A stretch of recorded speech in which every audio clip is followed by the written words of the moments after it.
A batalha contra o dragão roxo tá intensa e ele solta uma rajada de fogo enquanto pedem magia de suporte. Nisso surge Beza, um xamã de ranqueada da guilda Golden Hour, pronto para auxiliar seus companheiros. Ao mesmo tempo, gritam para Rotish, um mago de rank A, não parar com a magia de fogo para manter a pressão. Com isso, Kunan, um espadachim de rank S, manda Saki procurar uma brecha e dá o golpe final na fera. Em meio à confusão, alguém grita para Yuki ficar escondido atrás de todos, pois a luta é muito perigosa. Nosso protagonista, que é apenas um carregador de rank F, concorda apressadamente com a ordem que recebeu. Dessa forma, os usuários de magia do grupo começam a conjurar feitiços poderosos para conter a criatura. Enquanto isso, Kunan avança com sua lâmina, criando vários cortes de energia para abrir caminho. A partir daí, ele grita para Saki atacar agora que o dragão está vulnerável e com os olhos vermelhos de raiva. A garota não perde tempo e salta em direção ao monstro com sua espada brilhando intensamente. Com um olhar totalmente focado, a espadachim se prepara para ativar uma de suas habilidades. Logo em seguida, ela usa seu ataque Luminous Slash, atingindo o dragão com inúmeros feixes de luz. O poderoso golpe acerta a criatura em cheio e a deixa sem qualquer chance de reagir ao ataque. Com o monstro finalmente derrotado no chão, os aventureiros observam o resultado da batalha. Nosso protagonista fica impressionado, pensando como é incrível um Rank S derrotar um dragão tão facilmente. A história se passa décadas após o surgimento de desastres chamados dungeons e aventureiros que lutam neles. Por causa disso, masmorras abandonadas ou desconhecidas viram um problema social, pois saem de controle. Sendo assim, muitos aventureiros caçam monstros apenas por dinheiro e não limpam os locais por completo. Apenas alguns heróis entendem o perigo e lideram grupos para realmente concluir essas missões perigosas. De volta ao presente, nosso protagonista é surpreendido quando alguém o agarra pela mochila sem aviso. Era Beza que grita com o carregador, mandando ele se apressar e entregar logo uma poção de recuperação. Nosso protagonista abre sua bolsa rapidamente para pegar os itens enquanto pede desculpas pela demora. Rotish, o mago do grupo, o encara, dizendo que, diferente dele, o rapaz está arriscando a vida na linha de frente. Logo em seguida, os dois começam a fofocar sobre Yuki, achando estranho um fracote estar ali, mesmo sendo conhecido de Saki. Eles continuam falando mal do rapaz por ser um novato de rank baixo com pouca mana e ainda por cima ser lento. Repentinamente, Kunan corta a conversa deles e manda pararem com a fofoca desnecessária. O líder do grupo avisa que aquela dungeon é estimada como sendo de rank S e não é um lugar para brincadeiras. Com isso, os dois resmungam um pedido de desculpas e Kunan se vira para chamar a atenção de Yuki. Ele fala para nosso protagonista que, se ele também é um membro da equipe, deve cuidar de suas tarefas imediatamente. O rapaz fica um pouco intimidado com a bronca, mas concorda prontamente com a ordem de seu superior. Yuki reflete sobre sua falta de atenção e admite que não agiu como um verdadeiro aventureiro deveria. Enquanto isso, o grupo continua descendo pelas escadarias da masmorra, com Kunan na liderança do esquadrão. Nosso protagonista pensa que a culpa foi sua por ter se empolgado demais ao ver o poder dos aventureiros de elite. Ele percebe que o nível de poder deles é muito diferente do seu e se sente inútil por não ter uma classe. Mesmo assim, o rapaz decide que um dia vai se tornar um grande aventureiro, enquanto Saki o chama. A garota o adverte para ter cuidado, pois é proibido se distrair durante uma exploração de masmorra. Saki diz que não quer perder mais ninguém de sua família e Yuki entende o recado da amiga. Nosso protagonista também pensa que não quer passar por aquele sentimento horrível de perda novamente. A cena muda para um flashback de 2 anos atrás, mostrando o colapso de um distrito por causa de uma dungeon. O noticiário informava sobre a tragédia em um orfanato e a baixa chance de encontrarem sobreviventes. Yuki e uma Saki mais nova assistiam às notícias sobre desastres de dungeons em um quarto escuro. A partir daí é revelado que os dois cresceram juntos em um orfanato que foi destruído no incidente, e eles tinham o sonho de se tornarem aventureiros, assim como as outras crianças do abrigo. Sendo assim, eles deixaram o orfanato para realizar seus sonhos, com Saki chorando na despedida. Aquele orfanato era o único lar para o qual eles podiam voltar, mas agora não existia mais. Todos no orfanato, incluindo as crianças e cuidadores, eram a sua única família naquele lugar. Mas o desastre da dungeon tirou tudo deles, deixando apenas as cinzas do que um dia foi seu lar. De volta ao presente, nosso protagonista está determinado a impedir que essa tragédia se repita, custe o que custar. Repentinamente, uma pequena criatura estranha, com um olho só, surge atrás dele sem que ninguém perceba. Em algum lugar distante, um homem misterioso observa a cena e diz que finalmente encontrou a isca final. Nosso protagonista sente um arrepio estranho e percebe que algo está muito errado com aquela situação. Com isso, ele se vira rapidamente e nota que o pequeno monstro estava bem ali o tempo todo. A criatura então ativa algum tipo de poder e começa a brilhar intensamente com uma energia escura. A partir daí, um enorme círculo mágico vermelho aparece sob os pés de todo o grupo de aventureiros. Conan grita desesperado, avisando que aquilo é uma armadilha de teletransporte e manda todos se prepararem. Uma voz sombria ecoa pelo local enquanto nosso protagonista é envolvido pela energia da armadilha. Logo em seguida, todos são teleportados para outro lugar, desaparecendo em um flash de luz vermelha. Ao chegarem em um local desconhecido, Hot e Beza se perguntam se foram parar na sala do chefe. Kuna ordena que todos formem um círculo e fiquem alertas, e manda Yuki preparar o item de retorno. Saki empunha sua espada e avisa que algo está vindo enquanto o sangue no chão começa a ferver. Diante da situação, o sangue no chão começa a ferver e borbulhar de forma bem estranha. Kunan percebe a movimentação e encara a poça de sangue com um olhar de desprezo e irritação. Logo em seguida, um pé com um sapato elegante pisa no líquido vermelho, sem se preocupar com a sujeira. A partir daí, um homem mais velho de terno surge do chão e é revelado que ele é um rei demônio. Nosso protagonista fica completamente apavorado ao ouvir o título do novo inimigo que apareceu. Acontece que Rei Demônio é o título mais sinistro dado apenas aos chefes das masmorras de classe S. Saki não perde tempo e avança com sua espada para atacar o poderoso chefão sem um pingo de medo. Ao mesmo tempo, Kunan começa a conjurar sua magia e invoca uma poderosa lança de gelo para atacar. Ele triplica o poder do feitiço, criando uma chuva de estacas de gelo que voam em alta velocidade. Sendo assim, os dois aventureiros de Rank S combinam seus ataques para tentar derrotar o inimigo.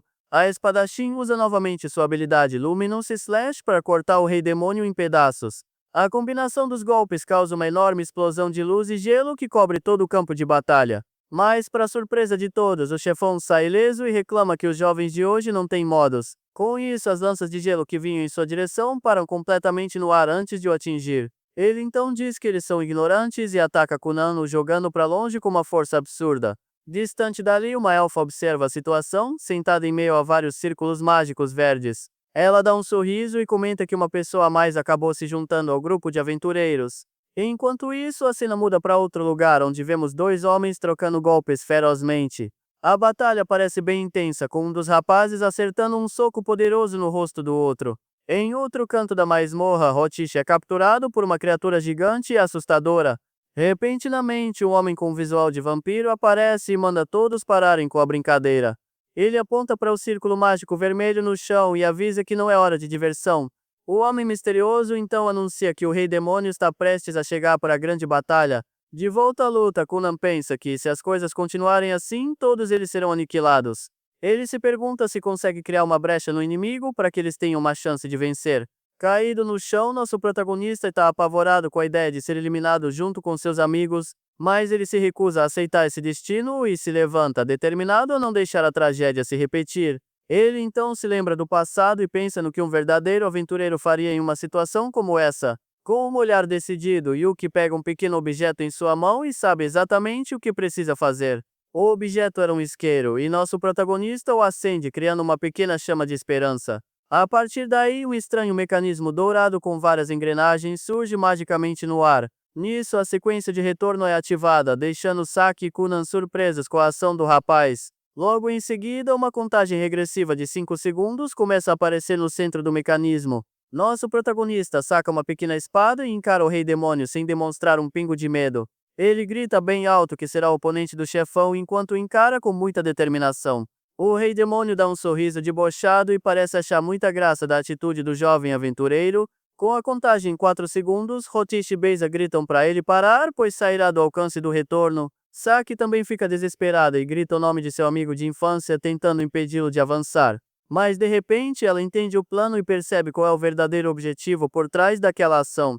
A contagem regressiva continua e agora faltam apenas 3 segundos para a fuga do grupo. Kunan age rápido e empurra Saki para longe usando uma de suas habilidades de aceleração. Nosso protagonista fica totalmente surpreso com a atitude repentina do líder do grupo de heróis. Ele se vira para trás e vê que Kunan tomou seu lugar para executar o plano maluco no seu lugar. O espadachim dá um sorriso confiante, enquanto Saki o observa completamente chocada com a cena. Na outra batalha, o rapaz loiro comemora, dizendo que a mensagem finalmente foi entendida. Em outra parte da masmorra, o rapaz com orelhas de raposa acerta um soco forte no estômago de seu oponente. Com isso, o Rei Demônio pergunta o que eles estão tramando, enquanto observa o homem de cabelo azul caído no chão. A contagem regressiva para o teletransporte continua, e agora faltam apenas 2 segundos para a fuga. Mesmo caído no chão, nosso protagonista ainda segura o ativador com firmeza, sem soltá-lo por nada. A mão dele se estica no chão, enquanto ele observa a situação se desenrolar sem poder fazer nada. Com a contagem chegando em um segundo, o Rei Demônio encara a cena com um olhar sério e desconfiado. Saki grita desesperada, com lágrimas nos olhos ao ver o sacrifício que está prestes a acontecer. O círculo de teletransporte dourado brilha intensamente, pronto para levar todos embora daquele lugar. Do outro lado, o Rei Demônio de Terno e suas servas observam o desenrolar da fuga dos heróis. Conan, caído no chão, diz que vai encontrar uma maneira de derrotar o chefão, não importa o que aconteça. Ele aperta o ativador com toda a sua força, pronto para se sacrificar pelo resto do grupo de aventureiros. Com um olhar firme, o espadachim elogia a decisão esplêndida que foi tomada naquela situação de perigo. Finalmente, a contagem regressiva chega a zero e o mecanismo dourado explode em um flash de luz. Nisso, o resto do grupo é envolvido pela luz e some do local, sendo teleportado para a segurança. Conan fica para trás sozinho para enfrentar o Rei Demônio enquanto seus amigos desaparecem no ar. Conan fica para trás com um sorriso no rosto, pronto para encarar seu destino e lutar até o fim. Sendo assim, Saki grita o nome de seu amigo desesperadamente enquanto é levada pela luz do teleporte. A magia de retorno desaparece e nosso protagonista agora está sozinho diante do Rei Demônio e seus lacaios. O chefão encara o rapaz e pergunta se esse era o grande plano dele para conseguir derrotá-lo. Com o rosto machucado, nosso protagonista confirma, dizendo que, diferente dele, os outros são aventureiros de elite. Ele explica que, se eles retornarem vivos um dia, com certeza vão conseguir limpar aquela masmorra. Mesmo assim, Yuki se sente culpado e pensa que é uma pena ter que deixar Saki sozinha mais uma vez. O Rei Demônio dá uma risada alta, achando engraçado ele jogar a vida fora pelo futuro dos outros humanos e fica impressionado com a atitude do rapaz, dizendo que essa loucura é verdadeiramente magnífica. A partir daí, o vilão chama o jovem de humano e se prepara para fazer uma proposta inesperada. Com um sorriso maligno, o chefão se aproxima e diz para o rapaz que eles podem fazer um acordo. Nosso protagonista fica confuso com a oferta e pergunta que tipo de acordo seria esse com o monstro. O Rei Demônio confirma com a cabeça e mostra seus dentes afiados de vampiro para o jovem herói. Ele propõe que Yuki se junte ao seu grupo para que juntos eles possam limpar outras masmorras. Masmorras.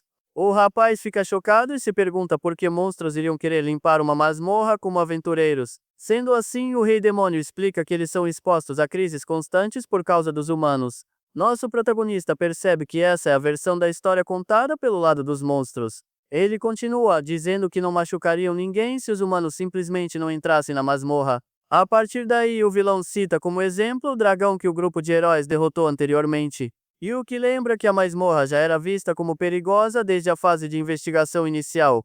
Para contra-atacar, eles precisam fortalecer a dungeon, limpando outros chefes e obtendo mais mana. O chefão afirma que não pode permitir que as tragédias de seus subordinados continuem se repetindo. Nosso protagonista fica chocado ao ouvir a palavra tragédia vindo de um monstro como aquele. Ele percebe que o Rei Demônio é igual a ele e pergunta se ele sacrificará outras masmorras. O vilão responde que por seus subordinados é natural fazer isso e até se uniria a um humano. Com isso, Yuki se lembra de Saki e concorda, pois faria o mesmo por sua família também. Mesmo que possa morrer, ele pergunta se o Rei Demônio pode mandar os humanos de volta sem machucá-los. O chefão diz que são seres presos nas masmorras. E se ficarem fortes, os humanos não se aproximarão. Diante da situação, Yuki decide confiar nele, pois se não acreditar, eles apenas irão perecer juntos. Mas ele pensa que isso significa que ele levará muitos humanos junto com eles para o fim. Ele pensa que Conan vai limpar a dungeon um dia, mas se deixar os monstros soltos, os sacrifícios vão continuar. Com isso, a lembrança do seu antigo lar em chamas volta à sua mente, e ele teme que a tragédia se repita. A possibilidade de tudo acontecer de novo o deixa de joelhos, completamente desolado e sem esperança. A partir daí, ele se levanta e, com o olhar renovado, diz que entendeu o plano e vai cooperar. Sendo assim, os dois apertam as mãos e se encaram com uma intensidade que corta o ar do local. Mas nosso protagonista deixa claro que não está fazendo aquilo pelos monstros e sim pelos humanos. O Rei Demônio dá um sorriso satisfeito e diz que fica feliz por ele ter tomado uma decisão. Diante de todos os seus subordinados, o chefão anuncia que a partir daquele dia, Yuki é o colaborador deles. O rapaz, ainda inseguro, pergunta se alguém como ele, sem uma classe, pode realmente ser útil. O vilão segura a mão dele e fala que o fato de ele não ter uma classe é o mais importante de tudo. Ele explica que a classe Domador de Monstros só pode ser escolhida por quem não tem nenhuma classe.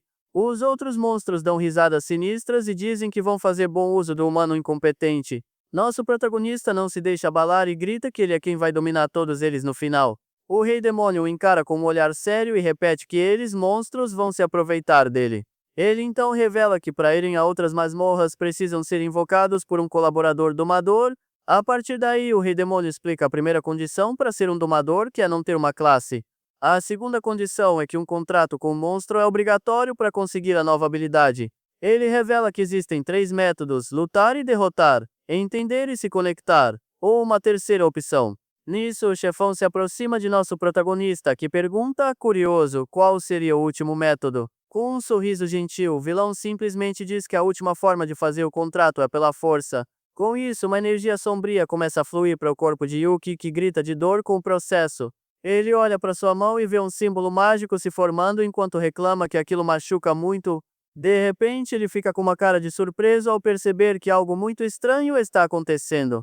Uma tela surge mostrando a visão do rei demônio, que também consegue ver através dos olhos de Yuki. Nosso protagonista entende que eles sabem tudo o que ele faz e já previram uma possível traição. O símbolo em sua mão brilha e ele percebe que não pode pedir ajuda e terá que resolver tudo sozinho. Nesse momento, o chefão estala os dedos com um olhar satisfeito, como se tivesse concluído seu plano. Ele então anuncia que os preparativos para a limpeza da masmorra finalmente estão completos. O vilão avisa que o enviará para a superfície, mas Yuki grita que ainda não fez nenhuma preparação. O rei demônio o manda entrar em qualquer masmorra e chamá-lo na hora certa para resolver tudo. Nosso protagonista grita, confuso, perguntando o que ele quer dizer com a hora apropriada para chamá-lo. Repentinamente, ele é teleportado para fora da masmorra e vê seus amigos na entrada, seguros. Saki o encara com os olhos cheios de lágrimas, completamente chocada com toda a situação que aconteceu. Nosso protagonista tenta acalmá-la com um sorriso e acena para mostrar que ele conseguiu voltar bem. A garota corre em sua direção e o abraça com força, aliviada por ver seu amigo de infância a salvo. Ela chora em seu ombro enquanto nosso protagonista a conforta, preocupado com tudo que eles passaram. Os outros aventureiros apenas observam de longe a cena emocionante do reencontro dos dois amigos. No dia seguinte, a cena muda para um prédio moderno que parece ser a Guilda dos Aventureiros. Com isso, nosso protagonista vai até o balcão de informações para se registrar para uma nova missão. A recepcionista fica surpresa com o pedido e pergunta se ele pretende mesmo limpar uma masmorra sozinho. Ele acha um saco ter problemas antes de começar e a moça explica que hoje em dia isso é bem suspeito. Ela diz que recentemente muitos aventureiros não limpam as masmorras e só caçam por dinheiro. A ganância por tesouros e recompensas fáceis se tornou o principal objetivo da maioria das pessoas. Por causa disso, o número de surtos de masmorras está crescendo e virando um grande problema. Sendo assim, a guilda criou restrições de segurança bem rígidas para a entrada nas masmorras. Com isso, a recepcionista mostra para Yuki um papel com as regras de classificação da guilda. Ela aponta para um gráfico que exibe os ranks de aventureiro, que vão do F até o poderoso S. A moça explica que para subir de nível é preciso ganhar a confiança da guilda com contribuições. Nosso protagonista fica frustrado, pois a guilda não permite missões solo sem a formação de um grupo. Mesmo assim, ela continua, dizendo que para limpar masmorras não faz sentido algum ir sozinho. A recepcionista explica que as pessoas que se aventuram sem companhia nas masmorras geralmente são pessoas desesperadas por dinheiro que buscam uma grande virada de sorte. Yuki então esclarece que só quer uma masmorra de rank F e que seu objetivo é subir de nível. Diante da sua explicação, a moça parece entender a situação e começa a digitar no computador. Logo em seguida, ela oferece a masmorra de rank F, chamada Labirinto do Silêncio, para o rapaz. O local é para iniciantes com poucos monstros e por isso um guia o leva até a entrada. Chegando lá, o guarda que o acompanha abre o cadeado do portão para que ele possa entrar. A partir daí, o homem fala para ele prosseguir e completar a limpeza daquele lugar perigoso. Yuki vê um botão de emergência e acha a segurança bem relaxada para uma dungeon abandonada. Repentinamente, ele sente um arrepio e o rei demônio aparece questionando sobre a dungeon. Nosso protagonista fica surpreso ao ouvir uma voz em sua cabeça e pergunta se aquilo é uma habilidade. O rei demônio o corrige, dizendo que é a habilidade dele para falar com monstros, e Yuki grita que é a primeira vez. Ele reflete sobre ser uma habilidade permanente, achando-a conveniente, mas ao mesmo tempo bem estranha. O vilão começa a explicar que uma dungeon abandonada não tem gerenciamento ou manutenção adequada. Se o local tivesse recursos valiosos, os aventureiros cuidariam dele para poderem lucrar com a exploração. Sendo assim, os monstros conseguem se reproduzir em paz, já que o lugar foi abandonado pelos humanos. Com isso, a masmorra não aguenta tantos monstros e acaba entrando em colapso por causa do desequilíbrio. Nosso protagonista percebe que o lugar está vazio e o rei demônio reclama, achando tudo muito chato. Ele se pergunta a si mesmo: uma masmorra fraca pode ficar tão deserta daquele jeito sem nenhum inimigo. De repente, todo o chão começa a tremer violentamente, pegando nosso protagonista totalmente de surpresa. Ao mesmo tempo, um outro aventureiro que estava por perto grita desesperadamente para todos fugirem dali. Um grupo de aventureiros foge em pânico ao perceber que o tremor é por causa do chefe da masmorra. Nosso protagonista fica chocado ao ver um slime gigante atacando os outros aventureiros sem piedade. O rei demônio entende que, sem humanos, os monstros começaram a se devorar para poder sobreviver. Por causa disso, o slime gigante devorou todos os outros monstros e por isso não havia mais nenhum no local. Com isso, o slime gigante foi o único que conseguiu crescer tanto naquele ambiente hostil. A criatura se vira para os aventureiros com um olhar faminto e cheio de maldade. Nosso protagonista não perde tempo e aponta um caminho para os outros fugirem do monstro, mas o monstro é mais rápido e consegue capturar os dois aventureiros com seu corpo gosmento. Presa na gosma, a garota grita desesperada que não consegue mais se mover ou escapar dali. Diante da situação, ela acaba escorregando e é puxada para dentro do corpo do slime gigante. Com isso, a aventureira é completamente engolida pela criatura enquanto nosso protagonista assiste. A garota fica totalmente submersa na gosma verde sem ter como respirar ou pedir ajuda. Ele pergunta ao rei demônio se pode salvá-la, mas o vilão diz que é impossível fazer isso. Nosso protagonista percebe que a situação é bem ruim e que precisa agir rápido para salvá-la. Enquanto isso, a pobre garota continua se afogando lentamente dentro do corpo do monstro verde. De repente, uma ideia surge em sua mente e ele percebe que talvez exista uma outra solução. Sendo assim, ele avança com tudo em direção ao slime gigante para colocar seu plano em ação. Nosso protagonista mergulha de cabeça no corpo gosmento do monstro sem pensar duas vezes. O rei demônio observa tudo com um sorriso e diz que agora sim, as coisas ficaram interessantes. Dentro do monstro, o rei demônio elogia a atitude de nosso protagonista, mesmo que ele se machuque. Ele continua dizendo que o rapaz está fazendo o que precisa ser feito para salvar quem deve ser salvo. Com isso, Yuki alcança a garota desmaiada e a segura em seus braços para protegê-la do perigo. A marca em sua mão brilha e ele diz que finalmente chegou a hora apropriada para invocar o rei demônio. Com a garota nos braços, ele usa todo o seu poder para invocar Liber com uma explosão de energia. A partir daí, o círculo de invocação se manifesta com vários símbolos vermelhos e uma mão surge. O rei demônio aparece como um fantasma e diz que vai se deixar ser usado pelo seu novo mestre. Sendo assim, a invocação de Liber é concluída com sucesso e o slime começa a se desfazer. Após o feitiço, nosso protagonista cai no chão, cuspindo um líquido estranho, bem debilitado.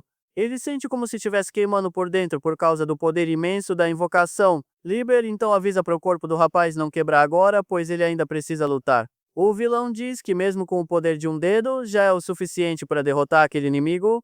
A partir daí, os dois se preparam para lançar um feitiço poderoso para acabar com a criatura. Juntos, eles gritam o nome do ataque, Chaotic Cooldown, e liberam uma esfera de energia roxa. O golpe acerta o chão em cheio e causa uma explosão gigantesca que aniquila o slime por completo. Nosso protagonista encara os restos do slime flutuando e fica impressionado com o poder. Ele percebe que aquilo não foi um simples ataque, mas sim uma demonstração de pura força. A garota que ele salvou também olha a cena com os olhos arregalados, completamente aterrorizada.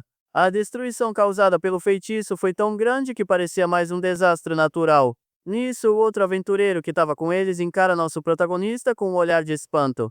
Ele percebe que o rapaz está gravemente ferido e grita que precisam carregá-lo para fora dali. Yuki fica confuso com a reação deles e não entende muito bem o que está acontecendo no momento. Logo em seguida, suas pernas fraquejam e ele começa a perder a consciência por causa dos ferimentos. Sua visão fica turva e ele percebe que não consegue mais ficar de pé por conta própria. Com isso, nosso protagonista desmaia e cai no chão, sem forças para se levantar novamente. Alguns dias depois, a cena muda para a masmorra do abismo infinito em um grande salão vermelho.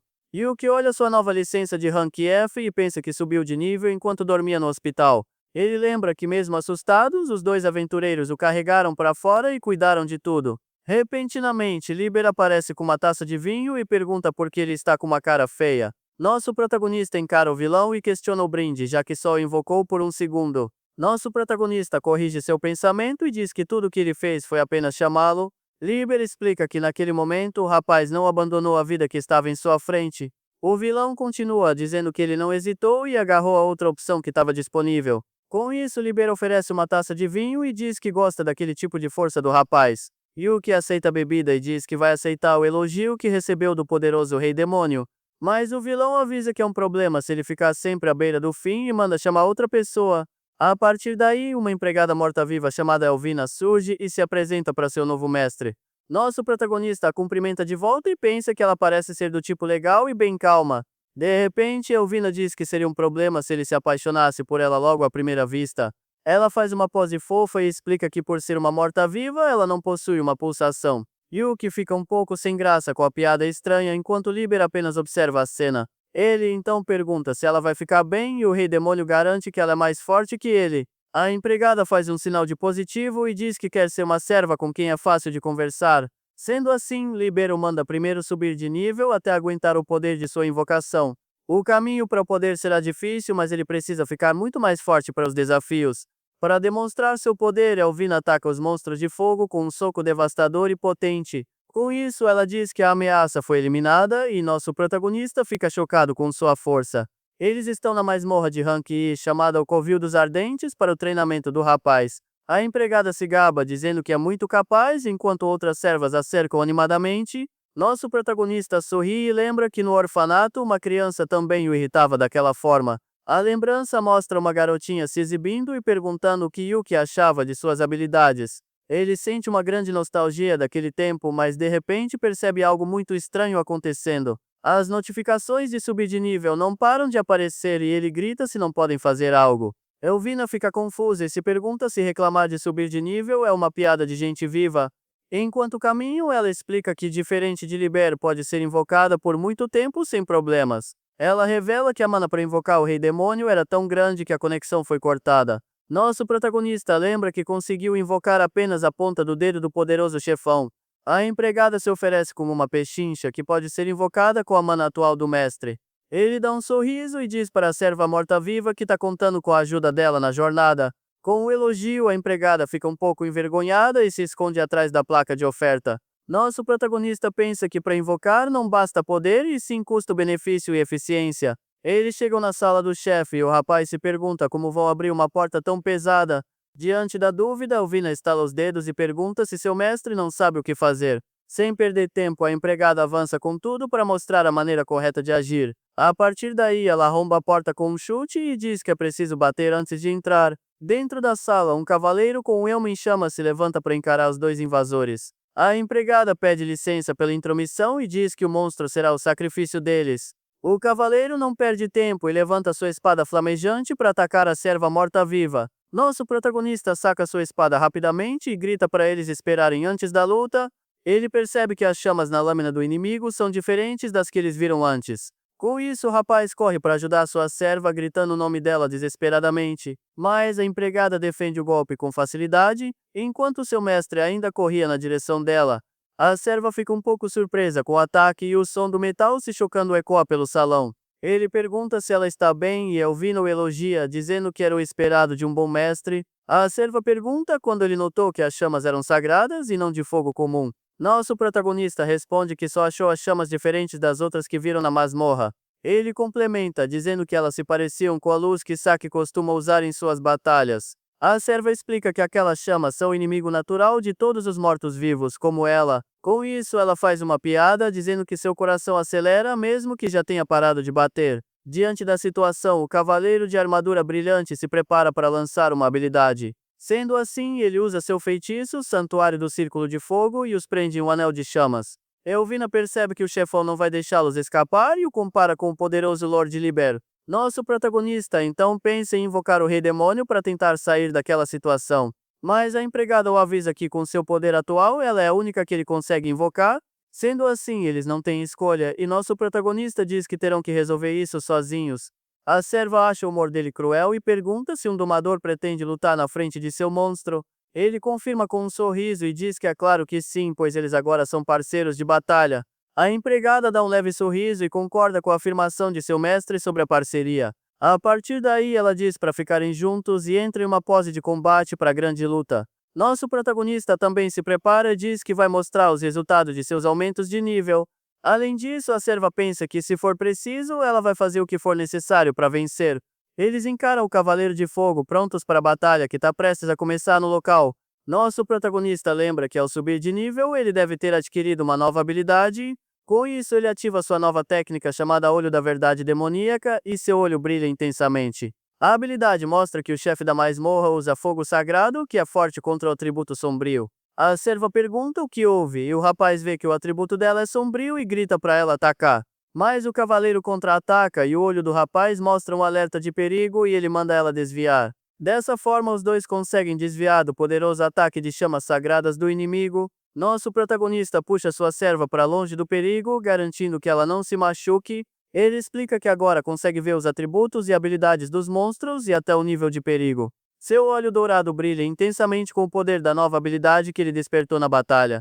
Elvin agradece e diz que esse é um dos poderes básicos de um domador de monstros como ele. O cavaleiro avança novamente e Yuki avisa que mesmo assim sua habilidade não revela tudo. Mas a empregada diz que com essa vantagem eles agora têm uma chance de vencer a luta. Sendo assim, a serva corre em direção ao chefe da masmorra para continuar o combate acirrado. Com a ajuda de seu mestre, a serva diz que pode atacar com tranquilidade agora sem se preocupar. Ela acerta um golpe em cheio, mas o cavaleiro parece não sentir nenhum dano do ataque que recebeu. Nosso protagonista fica chocado ao perceber que o último golpe dela não surtiu efeito algum no inimigo. Ele percebe que não adianta, pois o dano dos golpes simplesmente não está atingindo o monstro de fogo. A partir daí, ele usa seu olho especial de novo e descobre que aquele cara é um monstro de fogo. A empregada fica confusa com a afirmação e não entende o que seu mestre quer dizer com aquilo. Usando sua habilidade, nosso protagonista consegue ver a verdadeira forma do inimigo dentro da armadura. Dentro da armadura, um pequeno monstro de fogo se move para desviar dos golpes da empregada. Com o plano decidido, a serva pede para seu mestre não se apaixonar por ela só desta vez. O Cavaleiro de Fogo se prepara para lançar mais um de seus poderosos ataques contra os dois. Nosso protagonista grita para ela pular para a direita e a serva obedece a ordem sem hesitar. Ele continua dando ordens precisas, mandando ela se abaixar, recuar e tomar cuidado com o ataque de baixo. Com seu olho brilhando intensamente, ele grita para ela atacar o ombro direito do Cavaleiro de Fogo. Logo em seguida, a empregada mira na cabeça e acerta um chute poderoso no elmo do inimigo. O golpe acerta em cheio e o Cavaleiro de Armadura recua um pouco, atordoado com o impacto do ataque. O golpe acerta em cheio e o Cavaleiro de Armadura recua um pouco, atordoado com o impacto do ataque. Elvina comenta que essa foi a primeira vez que o inimigo reagiu de verdade aos seus golpes. Nosso protagonista continua forçando seu olho e diz que falta só mais um pouco para o plano dar certo. Com o poder de seu olho ativado ao máximo, ele se prepara para dar o próximo comando para sua serva. De repente, uma explosão acontece e ele protege Elvina, que pede para seu mestre pensar mais em si mesmo. O rapaz pede desculpas meio sem graça por ter se arriscado daquela maneira para protegê-la. A serva então o encara com um olhar sério e pede para que ele use a habilidade especial dela.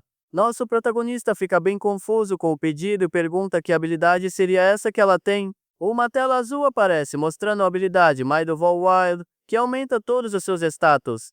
Elvina explica que como um domador ele pode forçar a ativação das habilidades de seus monstros, e então Nana explica como para de novo nova janela surge a ativação do parade que filhote perditraria os tota becedes hoje essa nova zano e os tota habilidade de fação do parade de filhote.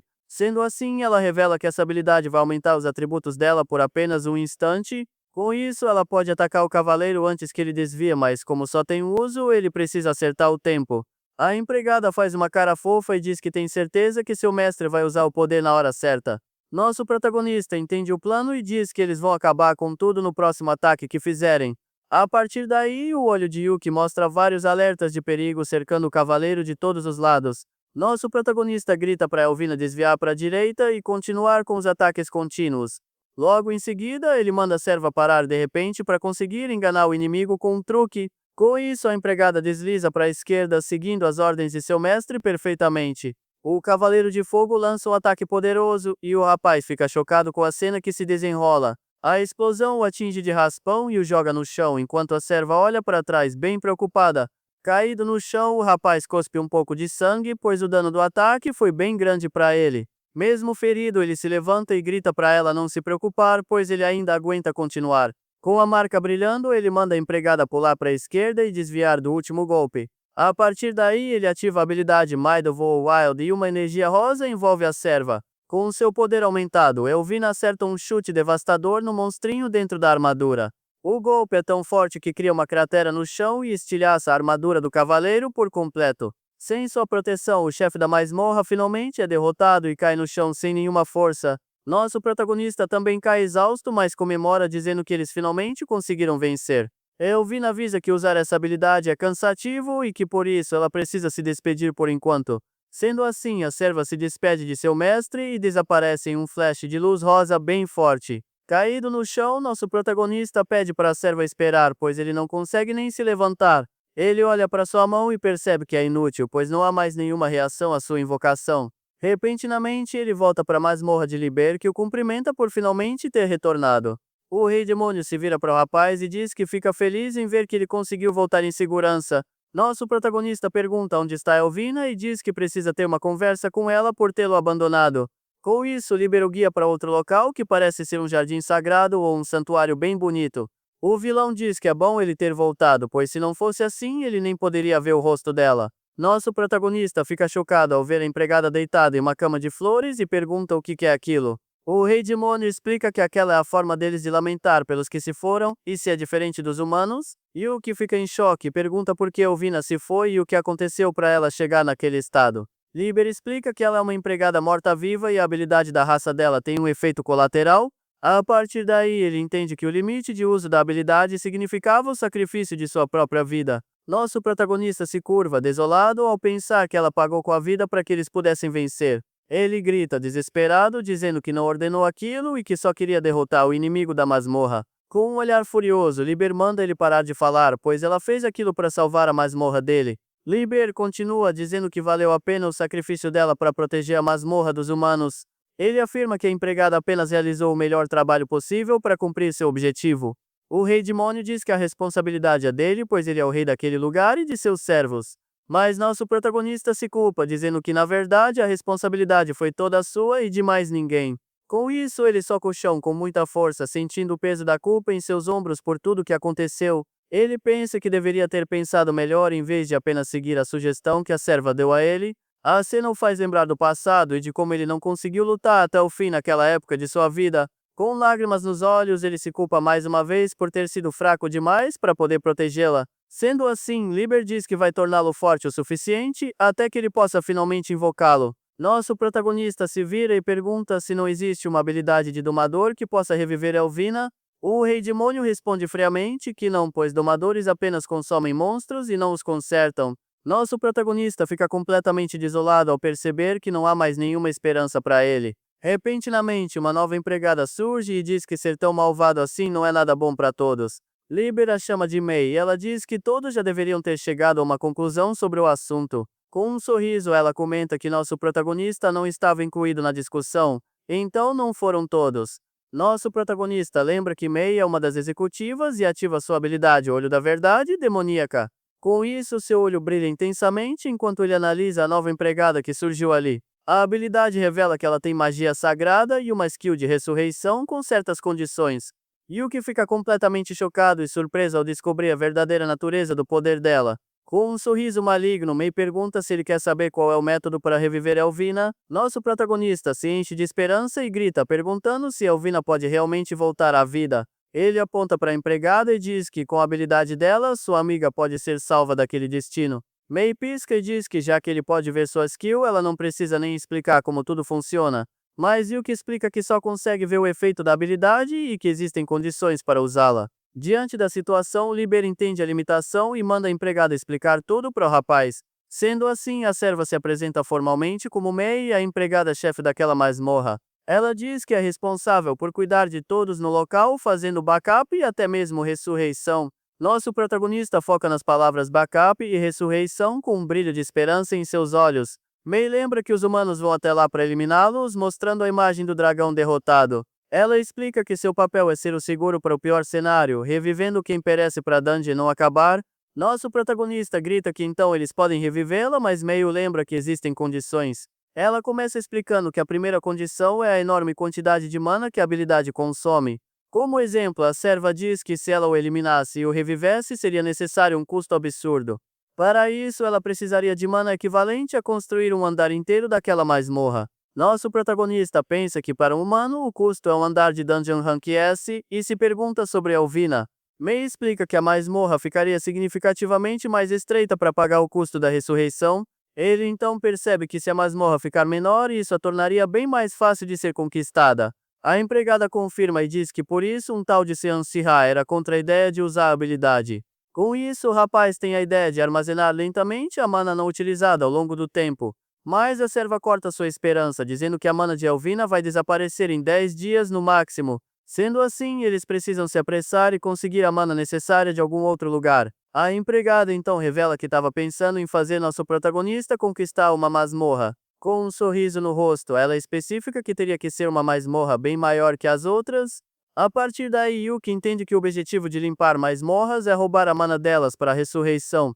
Liber confirma que esse é um dos objetivos, mas as que eles lidaram até agora não são suficientes. Nosso protagonista questiona a quantidade de mana necessária se dungeons fracas já são um problema, mas Mei diz não entender os ranks humanos. A serva lembra que ao sugerir conquistar uma dungeon grande, todos ficaram irritados com a ideia, pois acharam que seria uma morte inútil. O rei demônio afirma que não podem expor a peça-chave do plano que arriscou a vida a um perigo mortal novamente. Com o punho cerrado, nosso protagonista pede para Liber deixá-lo encarar a missão sozinho.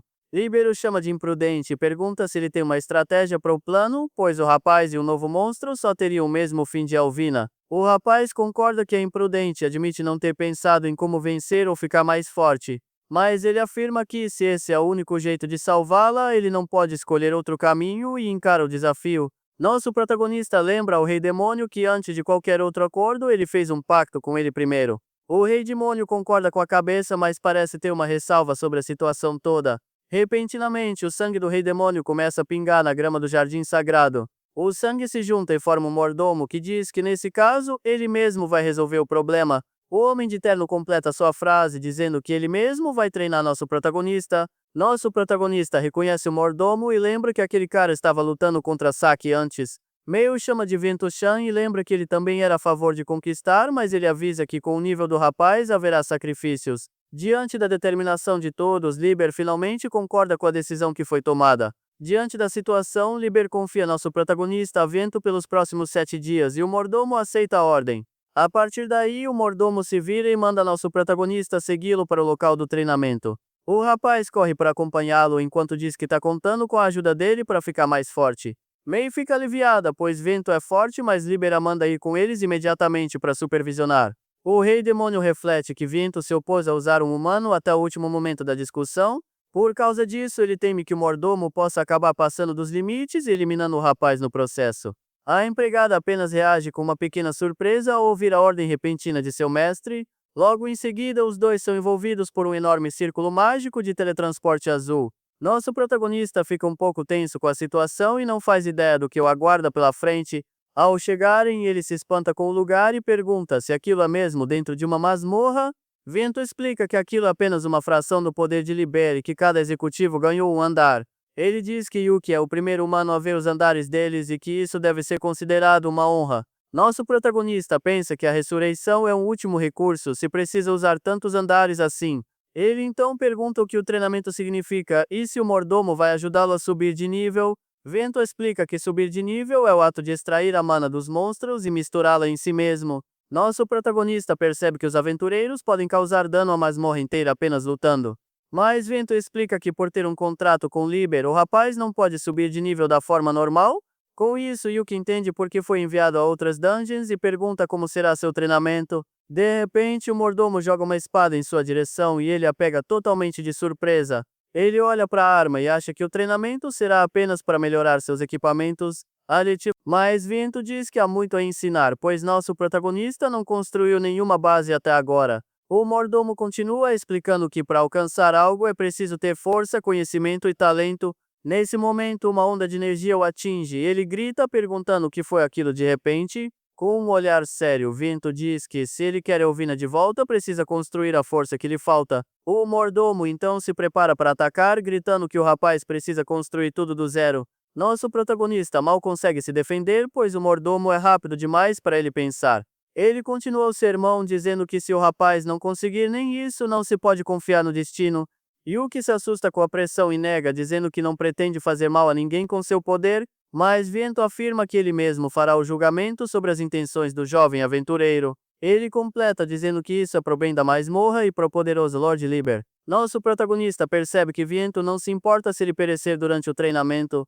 O mordomo avança e diz para ele sobreviver por 3 horas, pois a luta é a melhor forma de aprender. Com isso, as lâminas se chocam com uma força tremenda, iniciando o combate entre os dois. Yuki, com o olhar determinado, grita que vai lutar com a vontade de se sacrificar, se for preciso. A partir daí, ele ativa sua habilidade especial, chamada Olho Mágico da Verdade, para a batalha. A técnica revela o atributo de Vento como água e sua skill Lâmina da Flor de Sangue. Lâmina da Flor de Sangue. O rapaz percebe que qualquer golpe será fatal e que a diferença de nível é grande demais. Sendo assim, ele decide que se não pode defender, precisa se mover para onde não há perigo. Vento questiona se essa é a única habilidade que o jovem consegue usar enquanto ataca novamente. O mordomo chuta para longe e critica seu julgamento lento por pensar só após ser bloqueado. Ele avisa que hesitar em uma batalha como aquela é o mesmo que pedir para ser eliminado. Vento ataca de novo e o olho de nosso protagonista mostra um alerta de perigo iminente. O rapaz fica em pânico com a velocidade do ataque e mal consegue reagir a tempo de se defender. Com isso, ele decide mudar de tática e parte para a ofensiva com sua espada brilhando. Mas o mordomo bloqueia facilmente e diz que forçar um ataque não vai mudar nada no resultado. Com um flash de luz, o mordomo o ataca com uma velocidade absurda, jogando nosso protagonista para longe. Ele para por um momento e parece analisar a situação com um olhar bem sério e desapontado com o resultado. Apesar disso, Vento elogia o rapaz, dizendo que seus movimentos melhoraram um pouco desde o início do combate. Nosso protagonista responde que com seu olho ele conseguiu ver os movimentos da espada e a forma de se defender. Ele grita que não são só os status, mas seu olho consegue entender perfeitamente como o monstro se move. Um pedaço da roupa do mordomo cai no chão e ele percebe que o rapaz não está apenas olhando a luta, mas Vento avisa que mesmo com essa habilidade especial, aquilo ainda não é o suficiente para vencê-lo.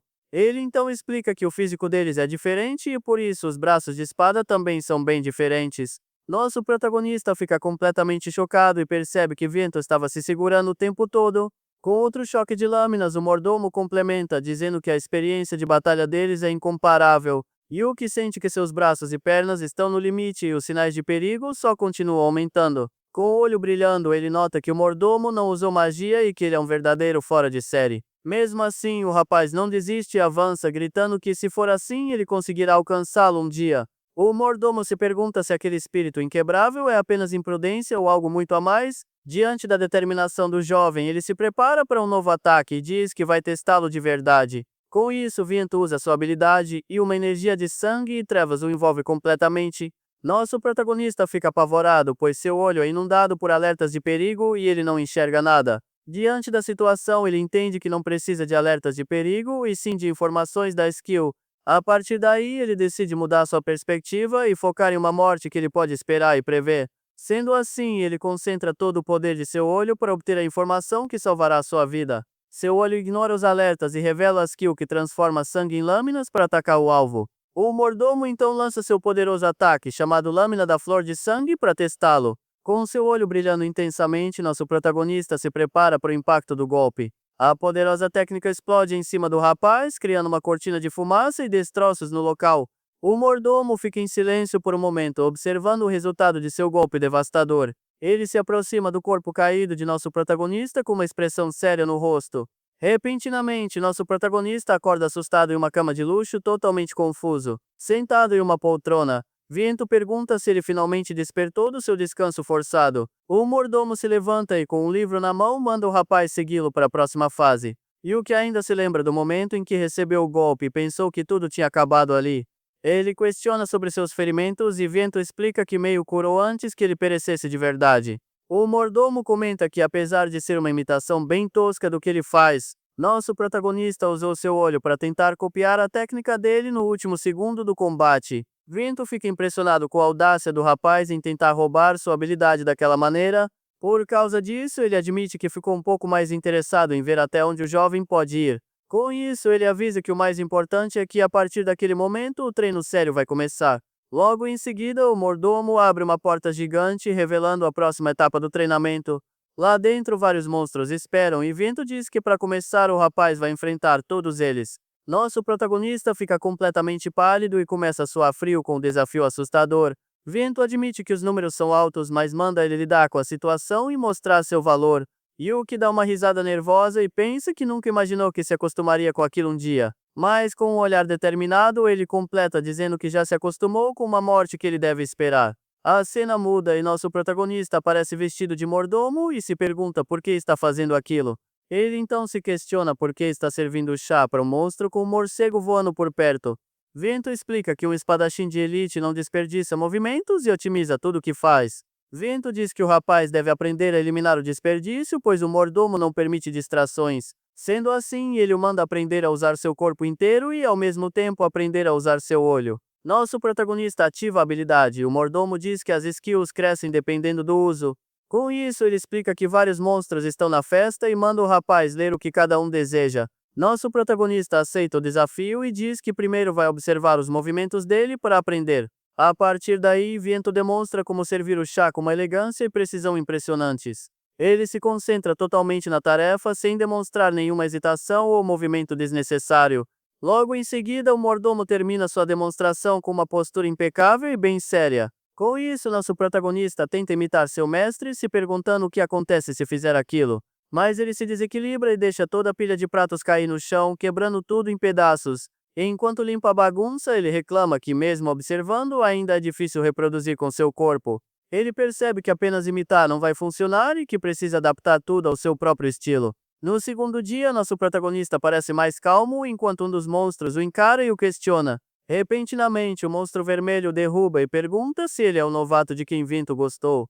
Com um sorriso, a criatura diz que isso significa que nosso protagonista é forte, não é mesmo? Nosso protagonista tenta se explicar, dizendo que ainda está no processo de ficar mais forte. Mas o monstro grita que vai treiná-lo e o ataca com um soco poderoso no estômago com tudo. Com isso, o rapaz decide que o que lhe falta em vigor ele vai compensar com seu olho especial. Sendo assim, ele se prepara para o combate com um olhar totalmente focado e cheio de determinação. Com um soco poderoso, ele diz que vai observar Viento e os monstros para testá-los na batalha. Após a luta, nosso protagonista parece ter aprendido muito com a experiência que acabou de passar. No quarto dia de treino, ele encontra um monstro lagarto que parece estar com muito frio. Seu olho especial revela que a criatura está com o efeito de status de resfriado no momento. Com isso, ele entende que precisa analisar com seu olho, prever e se mover para lidar com os números. Sendo assim, ele oferece um cobertor e pergunta se a criatura quer algo quente para se aquecer. Com uma boa comunicação, ele percebe que os monstros são diversos e diferentes dos humanos. Servindo um chá para a criatura, ele diz que está começando a entender o propósito daquele treino. Ele finalmente entende por que Vento escolheu aquele método de treinamento para ele. No sexto dia, ele encontra um morcego fofo que está com fome e precisa de algo para comer. Com um prato de comida, ele diz que tudo o que precisa fazer é prever e se mover para ajudar. Mas o morcego morde e começa a sugar todo o seu sangue para se alimentar. A criatura revela ter a habilidade de vampirismo e usa o sangue do rapaz como substituto de comida. No sétimo e último dia, nosso protagonista serve o chá com maestria e uma calma surpreendente. Ele coloca a xícara na mesa com uma precisão e elegância que aprendeu com seu mestre. Com um sorriso confiante, ele pergunta o que o mordomo achou de seu desempenho no treinamento. Vento prova o chá e diz que o gosto e as palavras são deduzidos, mas seu comportamento é aprovado. Nosso protagonista pensa que nos últimos 7 dias foi um ciclo de batalha e festa, mas ele conseguiu. No último momento, ele finalmente conseguiu concluir o treinamento intenso que recebeu. Mas, de repente, Vento diz que não e avisa que o fim começa a partir daquele momento. Com isso, o mordomo ativa sua habilidade Lâmina da Flor de Sangue e se prepara para o ataque. Nosso protagonista fica chocado com a skill e percebe que a verdadeira batalha final começou. Vento explica que agora o rapaz consegue usar seu olho instantaneamente e que uma vez ele o imitou. Sendo assim, ele o manda não apenas imitar, mas tornar a habilidade sua própria para vencer. Com um olhar sério, o mordomo o avisa que, caso contrário, ele com certeza vai perecer ali mesmo. Nosso protagonista diz que não precisa avisar, pois ele já sabe que merece perecer se falhar. Com seu olho brilhando intensamente, ele se prepara para analisar e contra-atacar seu mestre. Vento o encara com seus olhos vermelhos, pronto para o confronto final daquele treinamento. O olho do rapaz revela a skill que transforma sangue em lâmina, e ele a vê em mais detalhes que antes. Sendo assim, nosso protagonista se prepara para a batalha com sua espada em mãos, pronto para lutar. A partir daí, ele corta a própria mão e diz que agora também entende como usar seu corpo na luta. Com isso, ele também ativa a habilidade Lâmina da Flor de Sangue para o combate final. Os dois então se chocam com um golpe poderoso, criando uma explosão de energia de sangue. Nosso protagonista consegue superar seu mestre e o atinge com um corte certeiro no peito. Com o impacto do golpe, Viento é jogado para longe e fica chocado com o resultado da troca. Caído no chão, o mordomo lamenta, dizendo que foi uma pena e se pergunta se faltou um passo. Mas nosso protagonista lembra de Elvina e pensa que ainda não conseguiu salvá-la de seu destino. Com isso, ele grita para o mordomo não decidir seus limites por conta própria e se levanta. Ele então usa o sangue no chão para ativar sua habilidade mais uma vez com todo o seu poder. A partir daí, ele cria seu próprio estilo da skill, transformando o sangue em inúmeras lâminas. Vento fica chocado ao perceber que o rapaz não só copiou, mas remodelou sua habilidade. Nosso protagonista grita e pergunta se ele acha que ele desistiria só porque falhou uma vez. Ele avisa para Viento que agora é uma batalha de quantidade e o ataca com inúmeras lâminas. Com toda sua força, ele lança o ataque final para tentar superar seu mestre de uma vez por todas. O golpe acerta em cheio e ele pergunta o que o mordomo achou da sua nova e poderosa técnica. Mas Vento consegue parar a lâmina com a mão e elogia Yuki dizendo que foi esplêndido. Exausto, nosso protagonista pergunta com dificuldade o que ele achou do seu desempenho no final. O mordomo aponta que, apesar de forte, ele não consegue usar aquele ataque em rápida sucessão. Sem ter como negar, nosso protagonista admite que chegou ao seu limite e não aguenta mais lutar. Com isso, ele começa a cair, mas Vento o segura antes que ele desmaie completamente no chão. Nesse momento, o celular de nosso protagonista acaba caindo de seu bolso sem que ele perceba. O mordomo carrega e diz que ainda há muito para ensiná-lo no futuro que os aguarda. Enquanto isso, no chão, o celular recebe uma mensagem de Saki sobre a masmorra que ele pediu. A cena muda para Saki, que se pergunta se Yuki vai ficar bem, mesmo com a ajuda que ela deu. Ela continua preocupada com a segurança dele, mesmo que seja uma operação conjunta com outros. A garota então lê o documento e revela que a missão será a exploração de uma masmorra de rank B. A masmorra de rank B ainda tem um chefe desconhecido, o que a torna bem mais perigosa.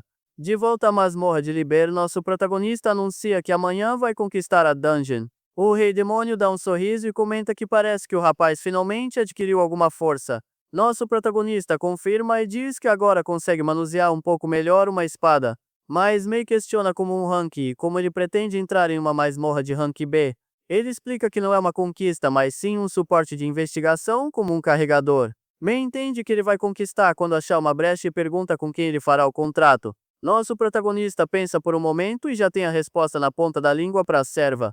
A resposta dele deixa Viento completamente chocado e sem palavras para reagir àquilo. A empregada também fica surpresa e não esperava por aquela escolha do jovem aventureiro. Diante da situação, Liber pergunta, com um olhar sério, se o rapaz está mesmo falando a verdade. A cena muda para a guilda dos aventureiros e Saki o cumprimenta acenando de longe para ele. Com um sorriso radiante no rosto, a garota parece bem feliz em reencontrar seu amigo de infância. Ela então nota a espada e pergunta se ele começou a usar uma, e o rapaz se assusta com a pergunta. Ele se desculpa pelo favor, mas ela diz que tá tudo bem, pois recebe muitos pedidos como esse. A garota dá uma piscadela e diz que na verdade ajuda a ter alguém que ela já conhece por perto.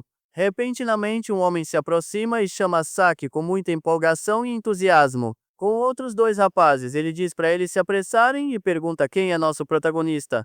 Nosso protagonista questiona se eles são membros do grupo e Saki responde com um simples não. Sendo assim, ela explica que eles são voluntários que aceitaram o pedido através da guilda. Através da guilda. Através da guilda.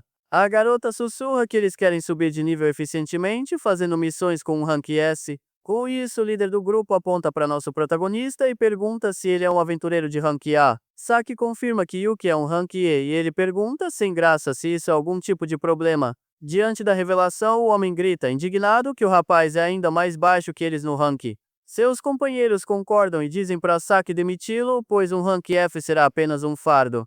A garota ignora os comentários e pergunta se ele não conquistou 2 masmorras sozinho recentemente. Nosso protagonista lembra de suas conquistas solo e pensa que tecnicamente não estava sozinho. Os voluntários comentam que para subir de nível é preciso fazer investigações e não conquistas. O líder deles fica irritado, pois queria ser guiado por Saki para se tornar um rank A facilmente.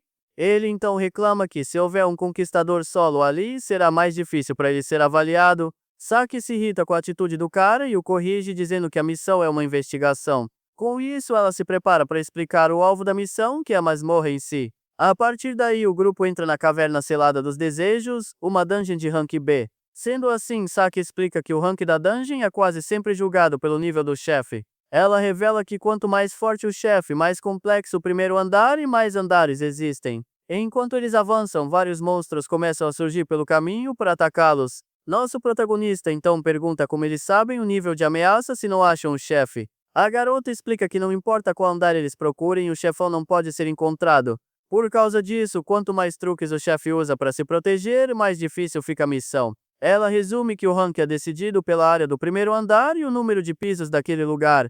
A aventureira admite que o chefe é tão elusivo que o pedido de investigação chegou até ela. De repente, um dos voluntários grita e ataca uma criatura que surge do chão com seu machado. Os voluntários começam a brigar entre si pela presa, gritando para ninguém tocar no monstro dele. A complexidade da masmorra é um dos fatores que definem o quão perigosa ela realmente é. O homem chamado Gato se exibe para Saki, dizendo que derrotou o monstro esplendidamente. Saki fica toda estressada com a atitude dos caras, e nosso protagonista pensa como deve ser difícil ser Rank S. Logo em seguida, Gato chama a atenção de nosso protagonista, o chamando de Rank E para provocá-lo. O grandão grita para o rapaz não fazer nada, pois enquanto eles estiverem ali, a Saki tá segura. Mas de repente, Gato fica com uma cara de espanto ao perceber algo terrível se aproximando deles. Atrás dele, uma criatura gigante de pedra começa a se formar, deixando o aventureiro totalmente apavorado. Logo em seguida, vários golems com olhos brilhantes aparecem, prontos para atacar todo o grupo de heróis. Diante da ameaça, Saki e nosso protagonista se preparam para a batalha que está prestes a começar. A garota não perde tempo e salta em direção aos monstros, ativando uma de suas habilidades especiais. Com um olhar focado, ela usa sua técnica Luminous Slash para acabar com as criaturas de pedra. O ataque é tão rápido que Gato nem consegue ver direito e fica chocado com o poder da espadachim. Saki avisa que não precisa deles como poder de combate e só quer que investiguem sem perecer no processo. Nosso protagonista se desculpa, dizendo que só queria cortar a criatura para não atrapalhar o caminho dela. O golem foi cortado em pedaços perfeitos, mostrando a incrível precisão do golpe que ele deu no monstro. Saki fica surpresa e pergunta se ele conseguiu sincronizar o ataque com o tempo exato do golpe dela. Nosso protagonista confirma com a cabeça e diz que só fez isso porque a situação parecia bem difícil. Saki pensa que é incrível ele acompanhar seus movimentos, mesmo sendo um novato com a espada. Ela fica impressionada e percebe que o resultado foi melhor que o esperado e por isso o impacto foi leve. Com um sorriso, ela elogia nosso protagonista, dizendo que ele foi muito bem e que ajudou bastante. Nosso protagonista olha em volta e comenta que é bem absurdo os monstros saírem do meio das paredes. Sendo assim, a garota manda os voluntários focarem na investigação e deixarem a luta com ela. Gato fica irritado e pensa que precisa achar a sala do chefe para fazer alguma contribuição. Mesmo assim, 10 horas se passam e eles ainda estão presos no mesmo andar da masmorra. A dupla principal analisa o mapa, mas parece que eles não conseguem achar o caminho certo. Depois de tanto tempo, eles não acharam nenhum vestígio da sala do chefe e estão todos exaustos. Saki continua andando pelo corredor enquanto pensa no que eles podem fazer a seguir na missão. A garota diz que não há nenhum caminho para o próximo andar e eles já checaram tudo por ali. Nosso protagonista coloca a mão na parede e pergunta para Saki sobre o que tem do outro lado. Gato debocha do rapaz, dizendo que era o esperado de um rank, e fazer uma pergunta tão idiota. Ele começa a explicar que uma dungeon é uma dimensão feita de mana e não uma caverna de verdade. O grandão se aproxima de nosso protagonista de forma bem agressiva para intimidá-lo com seu tamanho. Ele continua a provocação, dizendo que se cavar a parede, só vai se machucar na camada de mana. Mas com seu olho brilhando, nosso protagonista diz que não é bem assim que as coisas parecem ser. Gato fica totalmente sem entender o que o rapaz está tentando dizer com aquela afirmação estranha. O olho do rapaz brilha intensamente e ele percebe que a parede, ou melhor, a caverna inteira, na verdade, é feita do mesmo material que o golem que eles enfrentaram e seu olho mostra que é um golem de argila. Sendo assim, Saki entende o plano e manda todos se afastarem enquanto usa seu Luminous Slash na parede. O poderoso ataque da espadachim acerta a parede em cheio e causa uma explosão gigantesca no local. Com a passagem aberta, a garota fica surpresa e grita para todos entrarem rapidamente no buraco. A partir daí, eles atravessam o buraco e chegam em um lugar totalmente diferente do que esperavam. Nosso protagonista e os outros olham em volta e percebem que saíram para uma área aberta e desértica. Com seu olho atento, ele analisa a nova área, tentando entender o que está acontecendo ali de verdade. De repente, eles olham para cima e veem a silhueta de uma criatura gigantesca bem na frente deles. Gato fica completamente apavorado e pergunta o que diabos é aquela coisa enorme que surgiu ali. Saki encara a criatura com um olhar sério e diz que eles nunca estiveram dentro de uma masmorra. Ela revela que, na verdade, eles estavam dentro de um golem gigante que fingia ser a masmorra o tempo todo. Diante da situação, Gato grita desesperado, perguntando para que servia tudo aquilo, afinal. Saki responde com um olhar sério que o único motivo era para conseguir enganar o rank da masmorra. Nosso protagonista entende que aquele é o verdadeiro primeiro andar e que o rank é muito maior. A partir daí, a garota pega um aparelho e compartilha a informação que descobriu com o grupo. Ela revela que eles não estão na caverna selada dos desejos de Rank B como pensavam antes. Na verdade, aquilo se trata de uma dungeon super grande de Rank A, o que é muito mais perigoso. Além disso, a aventureira avisa que o local está prestes a se tornar uma masmorra de Rank S. Sendo assim, o primeiro andar desértico era apenas um golem gigante disfarçado de masmorra. Por causa disso, a masmorra é, sem dúvida, de Rank A e a situação é ainda mais complicada que antes. A escala gigantesca do lugar dá a ilusão de que eles estão do lado de fora da dungeon. Para piorar a situação, ainda existe um misterioso castelo flutuante bem longe no horizonte.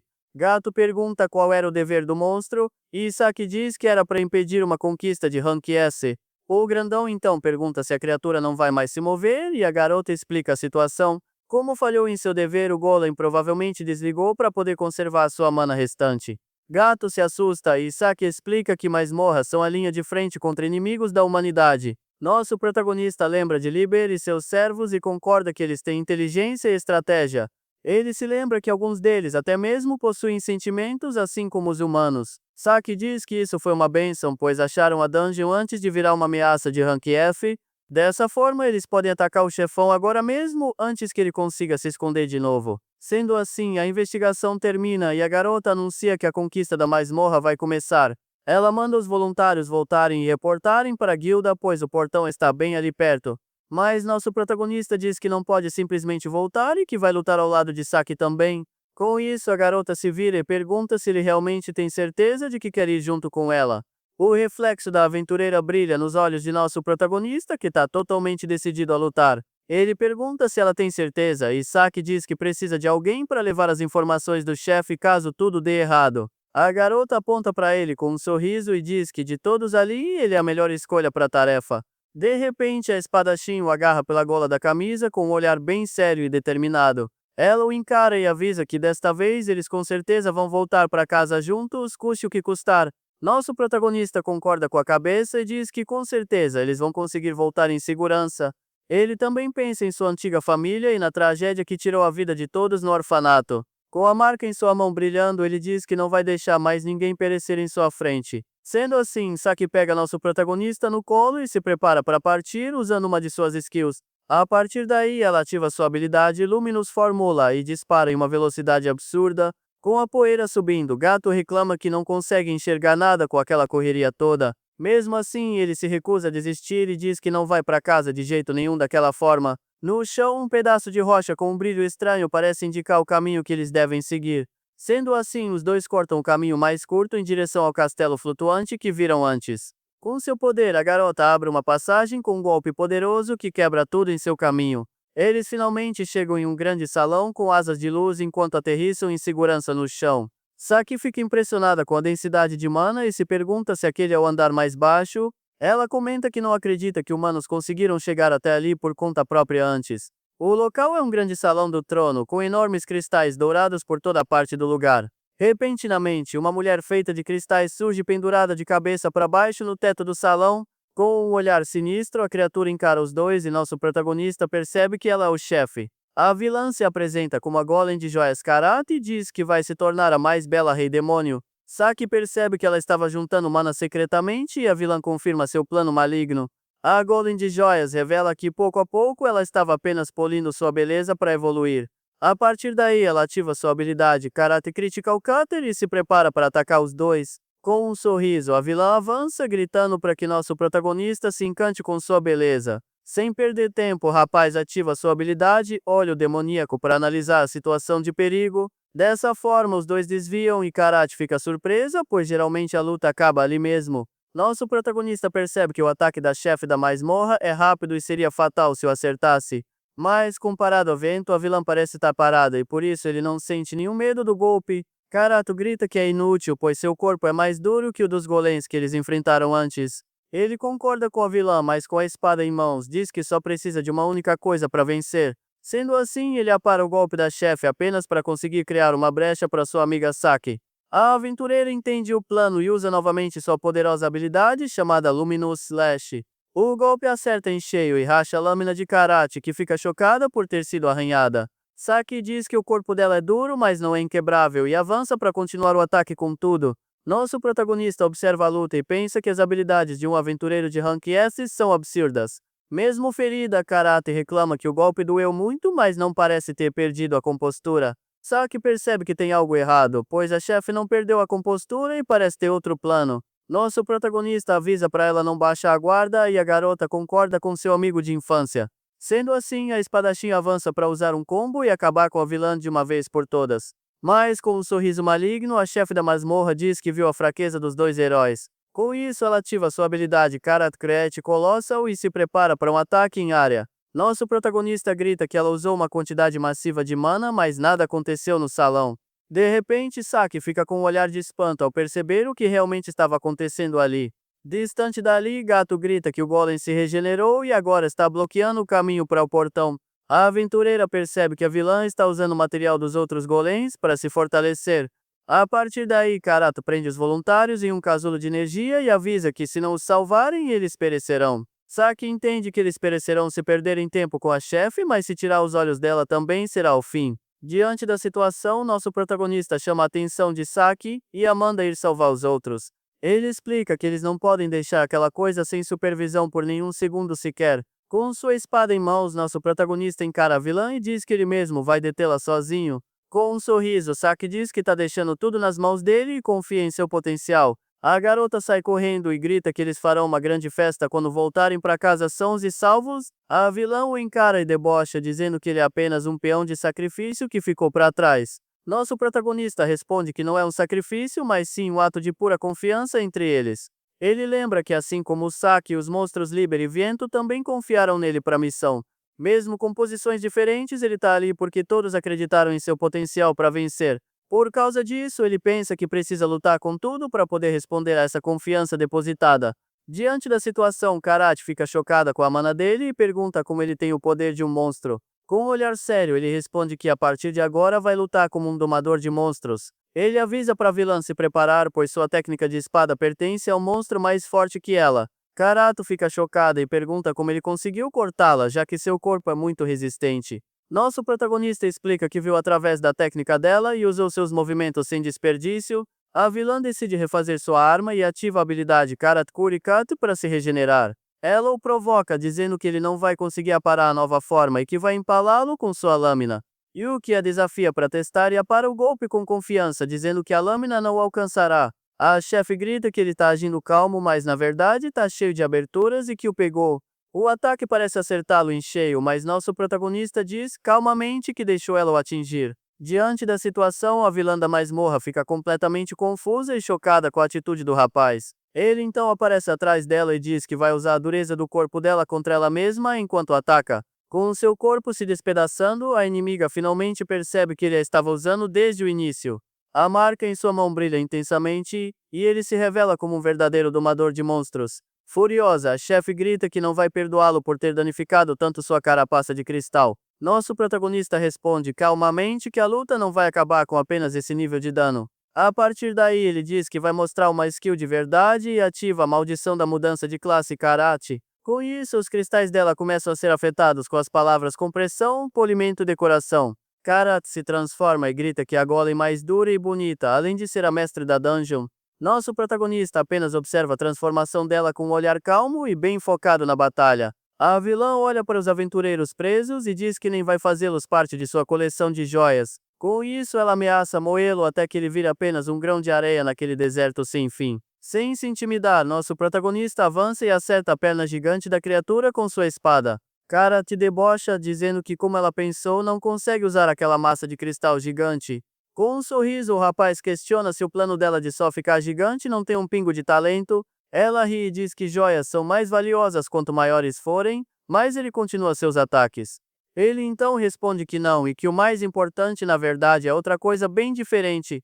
Com um olhar confiante, ele completa dizendo que o que importa é o quão bonito é o corte da joia. A partir daí, ele ativa sua própria versão da skill de vento, a lâmina da flor de sangue. Com o rosto respingado de sangue, nosso protagonista encara a vilã com um olhar bem sério. A chefe fica chocada e se pergunta por que um humano tem uma habilidade igual a de um monstro. Nosso protagonista apenas fecha os olhos e diz, com calma, que aquele é o seu próprio estilo de lutar. Sendo assim, inúmeras lâminas de sangue perfuram o corpo de cristal da vilã por todos os lados. Kara percebe que ele conseguiu desviar do golpe e seu olho reflete as inúmeras lâminas de sangue. Com um único movimento, nosso protagonista consegue destruir completamente o corpo da chefe da masmorra. Exausto, ele diz que conseguiu acertar o golpe em uma batalha real, mas ainda sente o peso da habilidade. Com a mão sangrando, ele percebe que usar a skill com seu próprio sangue é muito mais difícil que imaginava. Mas ao se virar, ele vê que a chefe conseguiu sobreviver ao seu ataque e fica chocado com a cena. A vilã diz que para usar uma skill tão poderosa, ele precisou fundir e descartar quase todo o seu corpo. Mas ela se recompõe e avisa que o preço que ele pagou pelo poder foi muito alto para ele aguentar. Com um olhar focado, ele lembra que já disse antes que consegue ver através de todos os movimentos dela. Karata avança e o ataca, mas diz que parece que ele também já está no seu limite de poder e força. Com isso, nosso protagonista ativa mais uma vez sua skill, Lâmina da Flor de Sangue, no seu estilo. A chefe da dungeon fica desesperada e pergunta o que ele pode fazer com aquele corpo todo ferido. Uma mancha de sangue enorme aparece em sua camisa, mostrando o quão grave é o seu ferimento. Ele então admite que sozinho não pode fazer nada, mas que tem um plano para vencer a luta de vez. A partir daí, ele invoca um de seus monstros e um fofo morcego surge para ajudá-lo na batalha. O pequeno morcego se enche de sangue e se prepara para usar uma de suas habilidades especiais. Distante dali, Liber e Viento observam a luta e o Rei Demônio finalmente parece entender o plano. A cena mostra Mei e o rapaz com o morcego e revela que a skill do bicho é o vampirismo. A empregada explica que a skill do rapaz requer uma quantidade massiva de sangue para ser usada. Ele só pode fazer contrato com o monstro e, se errar as duas chances, sua vida estará em perigo. Nosso protagonista confirma e diz que por isso o primeiro golpe foi com seu próprio sangue para enganá-la. Viento percebe que naquele momento ele estaria perto de seu fim e que o plano era bem arriscado. Com isso, o rapaz induziu o descuido da oponente usando sua própria fraqueza como uma isca. Liber fica impressionado com a estratégia e diz que ele se aproximou do reino do vampiro mais forte. Nosso protagonista lembra que o morcego secou durante o treinamento e por isso o fará trabalhar. A chefe percebe que desde o início o rapaz estava mirando em usar essa estratégia para a vitória.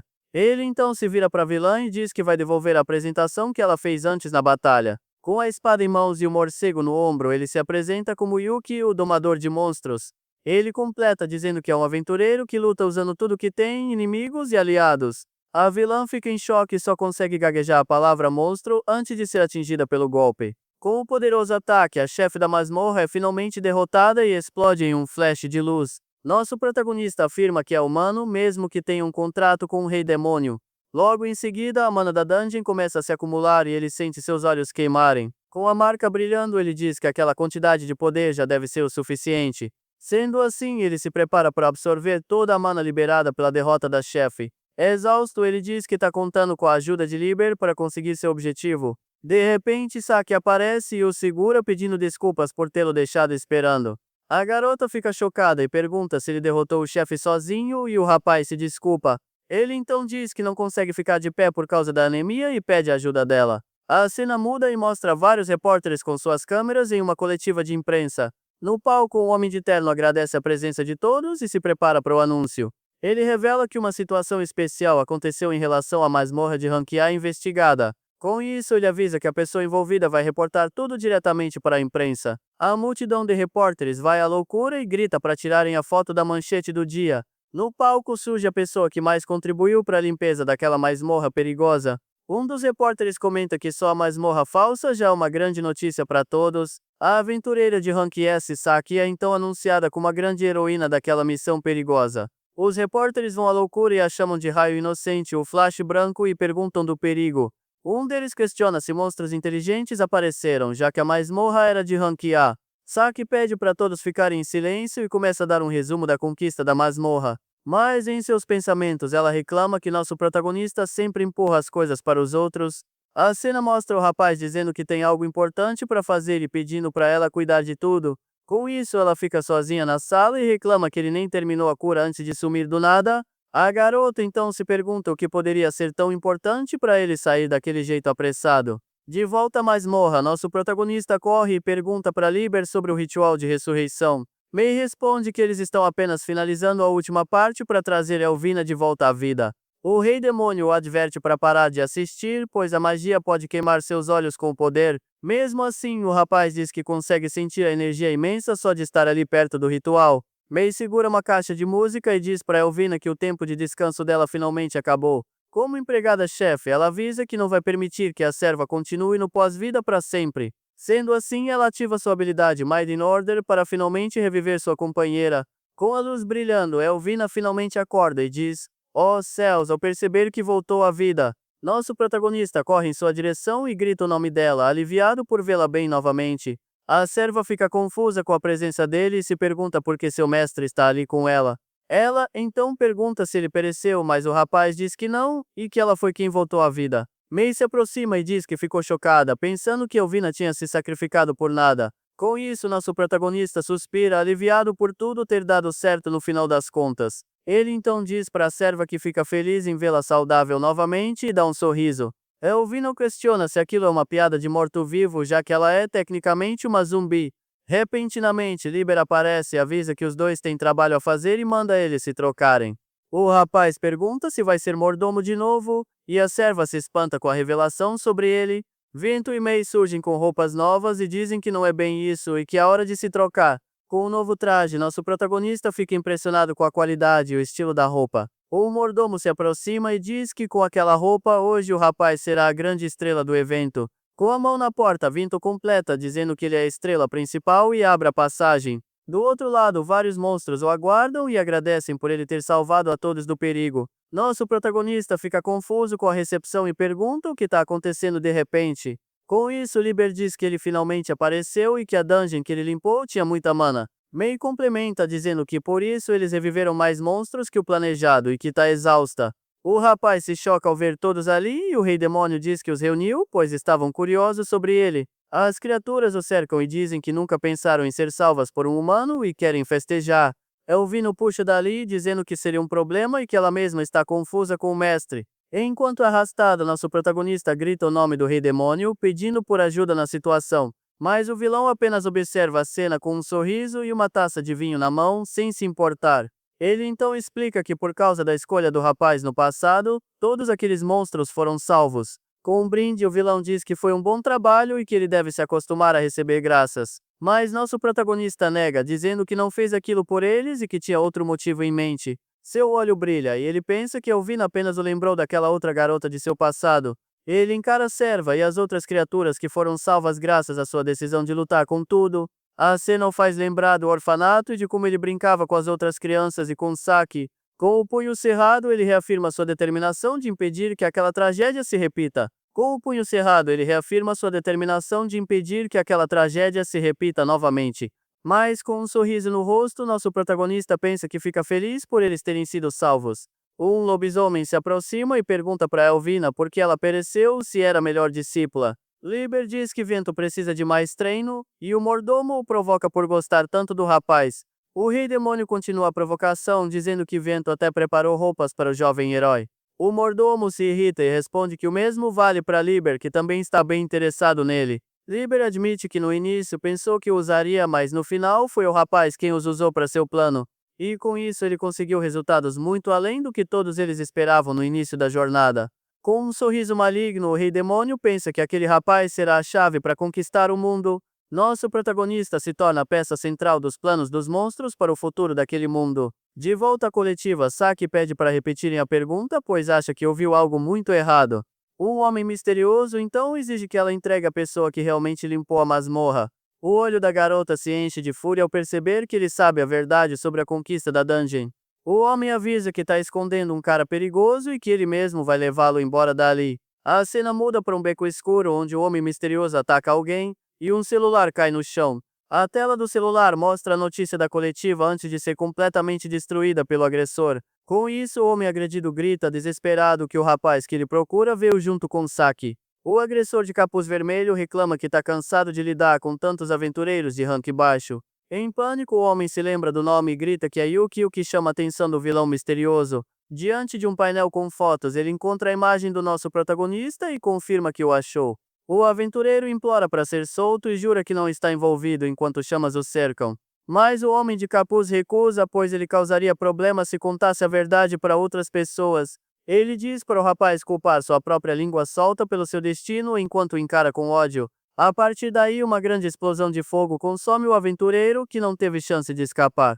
A cena corta para Yuki caminhando tranquilamente por um parque enquanto carrega um buquê de flores. Nosso protagonista pensa que já faz muito tempo desde que esteve cercado apenas por humanos normais. Ele decide tirar uma folga dos treinos e das dungeons e esquecer um pouco seus companheiros monstros. Com as flores nas mãos, Yuki afirma que aquele é o dia de visitar todas as pessoas importantes. Sendo assim, ele chega em um grande memorial construído para lembrar o colapso de uma dungeon anos atrás. Aquele local é dedicado a todos que perderam suas vidas na tragédia conhecida como o Grande Colapso. Ele reflete sobre quantas coisas aconteceram e que ele precisa contar para todos do orfanato. Nosso protagonista pensa em como se tornou um aventureiro, limpou dungeons e treinou com a espada. Com um olhar focado, ele se prepara para encontrar as pessoas que o esperam naquele memorial. Mas ao olhar para frente, ele vê alguém agachado e se pergunta se Saki está ali por algum motivo. A pessoa se vira e revela ser um homem misterioso, que diz, com um sorriso, que estava esperando por Yuki. O homem se apresenta como Zapper, um aventureiro de rank A, e diz que eles estão no mesmo ramo. Nosso protagonista estranha e diz que eles nunca se conheceram e Zapper apenas o cumprimenta. A partir daí, ele revela que veio para recrutá-lo e Yuki fica chocado, dizendo que ainda é rank E. Zapper então menciona a limpeza da masmorra falsa, o que deixa o jovem completamente tenso. Com um olhar penetrante, ele diz que nosso protagonista não precisa mais esconder que participou. O rapaz fica em choque e se pergunta como ele sabe, pois estaria em apuros se descobrissem sua skill. Por causa disso, ele se lembra de ter pedido para Saki levar o crédito para ela subir de rank. Tentando disfarçar, Yuki mente, dizendo que apenas ajudou a evacuar os outros aventureiros do local. Zapper não acredita e afirma com um sorriso que na verdade foi ele quem derrotou o chefe da dungeon. Ele revela que o flash branco destruiu o golem em segundos e Yuki fica chocado com a informação. Nosso protagonista percebe que o homem sabe que ele tem skills para derrotar um chefe de rank A. Enquanto isso, Zapper diz que não entende por que ele se esconde, já que só estava fugindo do perigo. Ele explica que limpar masmorras é diferente de um trabalho normal e ter peões fracos não ajuda.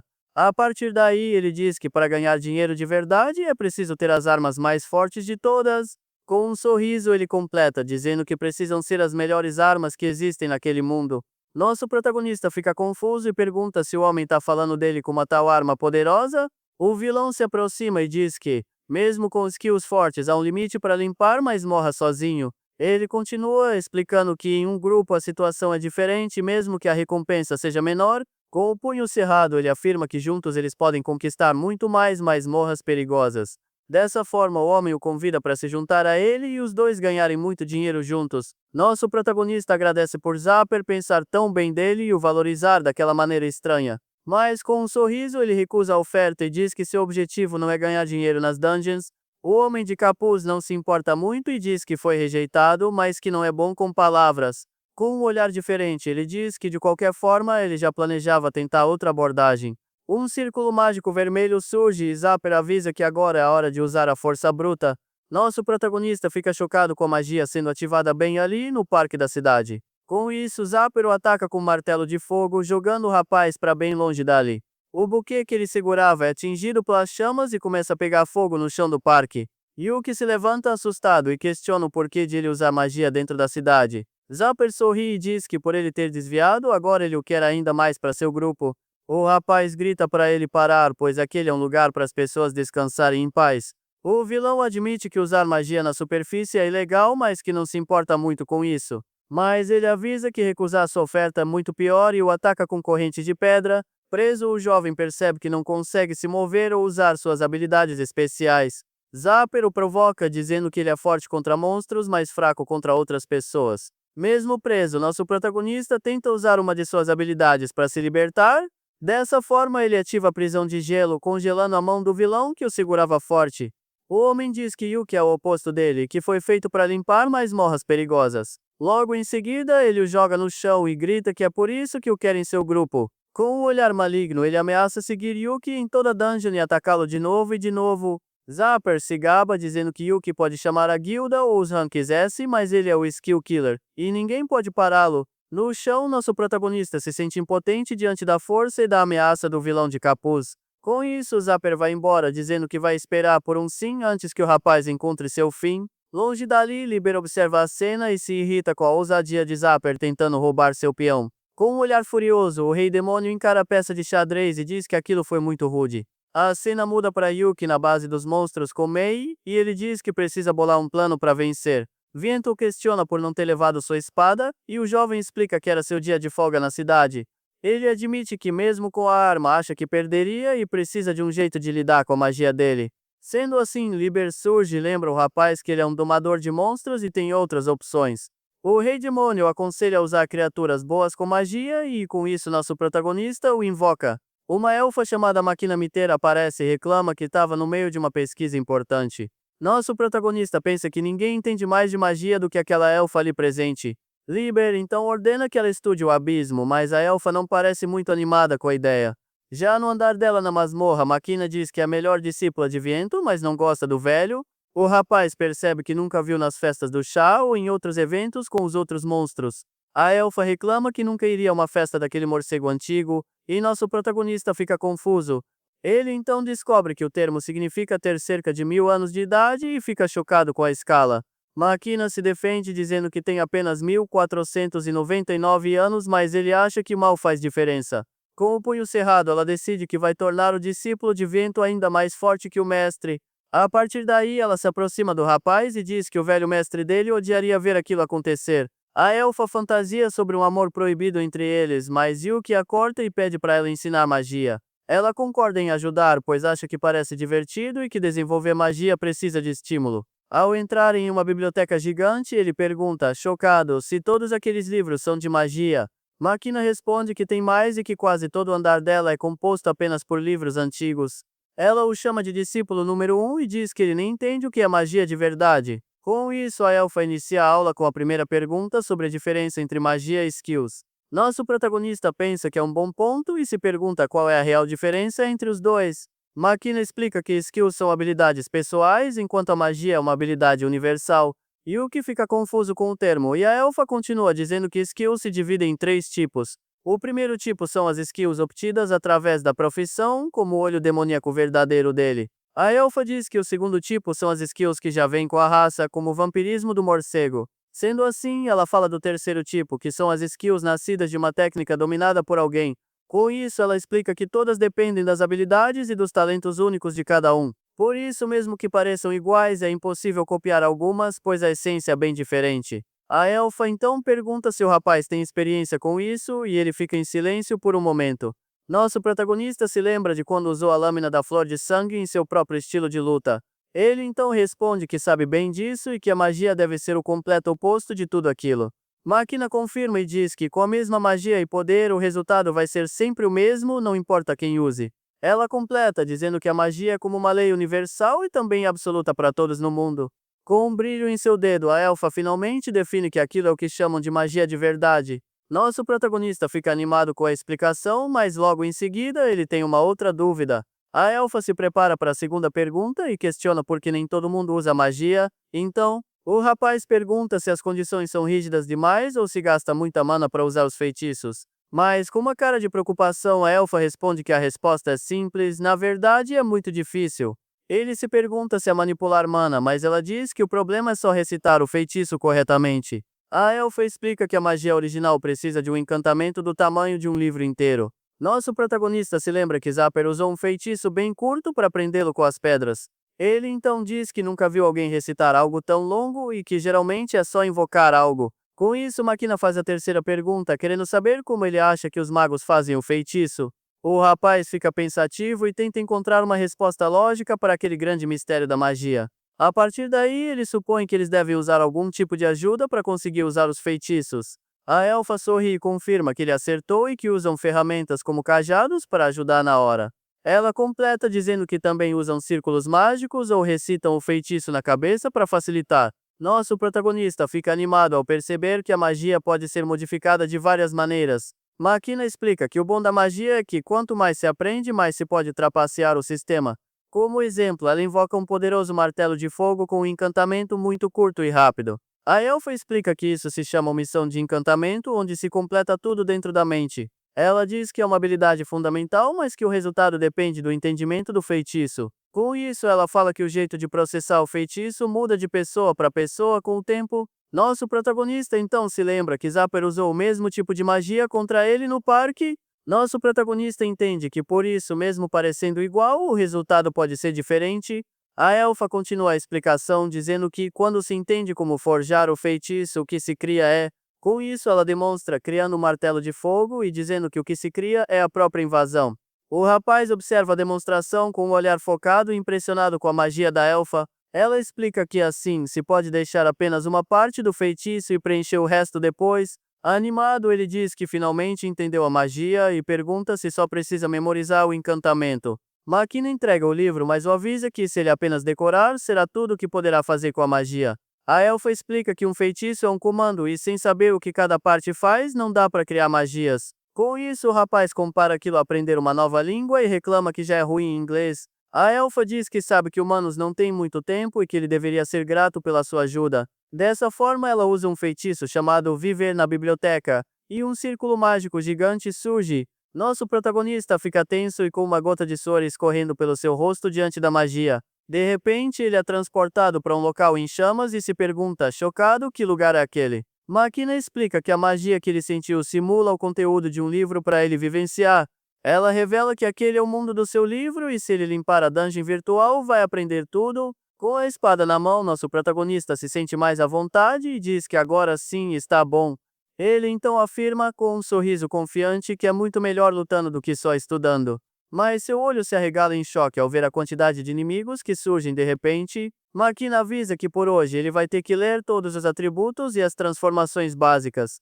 Diante de duas cobras gigantes, nosso protagonista pergunta se ela vai mesmo limpar tudo aquilo.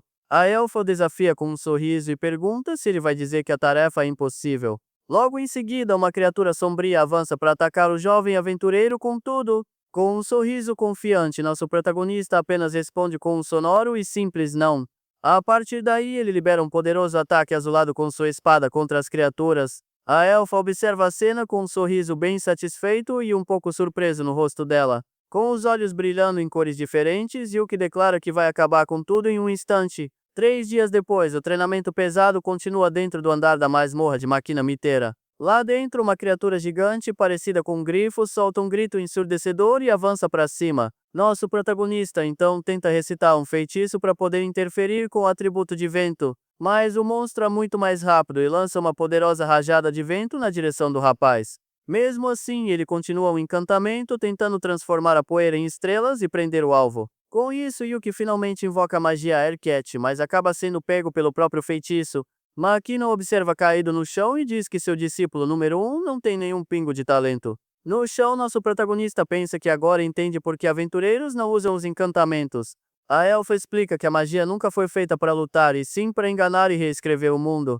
Ele se levanta e pensa que já aprendeu a usar feitiços de fogo, terra, água, gelo e até raios. Diante da situação, Yuki acredita que toda a magia que ele aprendeu deve ser bem poderosa. A partir daí, o jovem tenta invocar uma flecha de pedra sem recitar o encantamento completo. O resultado é apenas uma flechinha minúscula e patética cai no chão sem fazer nada. Nosso protagonista fica chocado e a elfa diz que já avisou que atalhos causam diferenças. Ela explica que feitiços são comandos e quanto mais se omite, mais fraco fica o poder final. Makina diz que ele é ruim em compensar a falta do feitiço com a imaginação e ele percebe que não tem poder.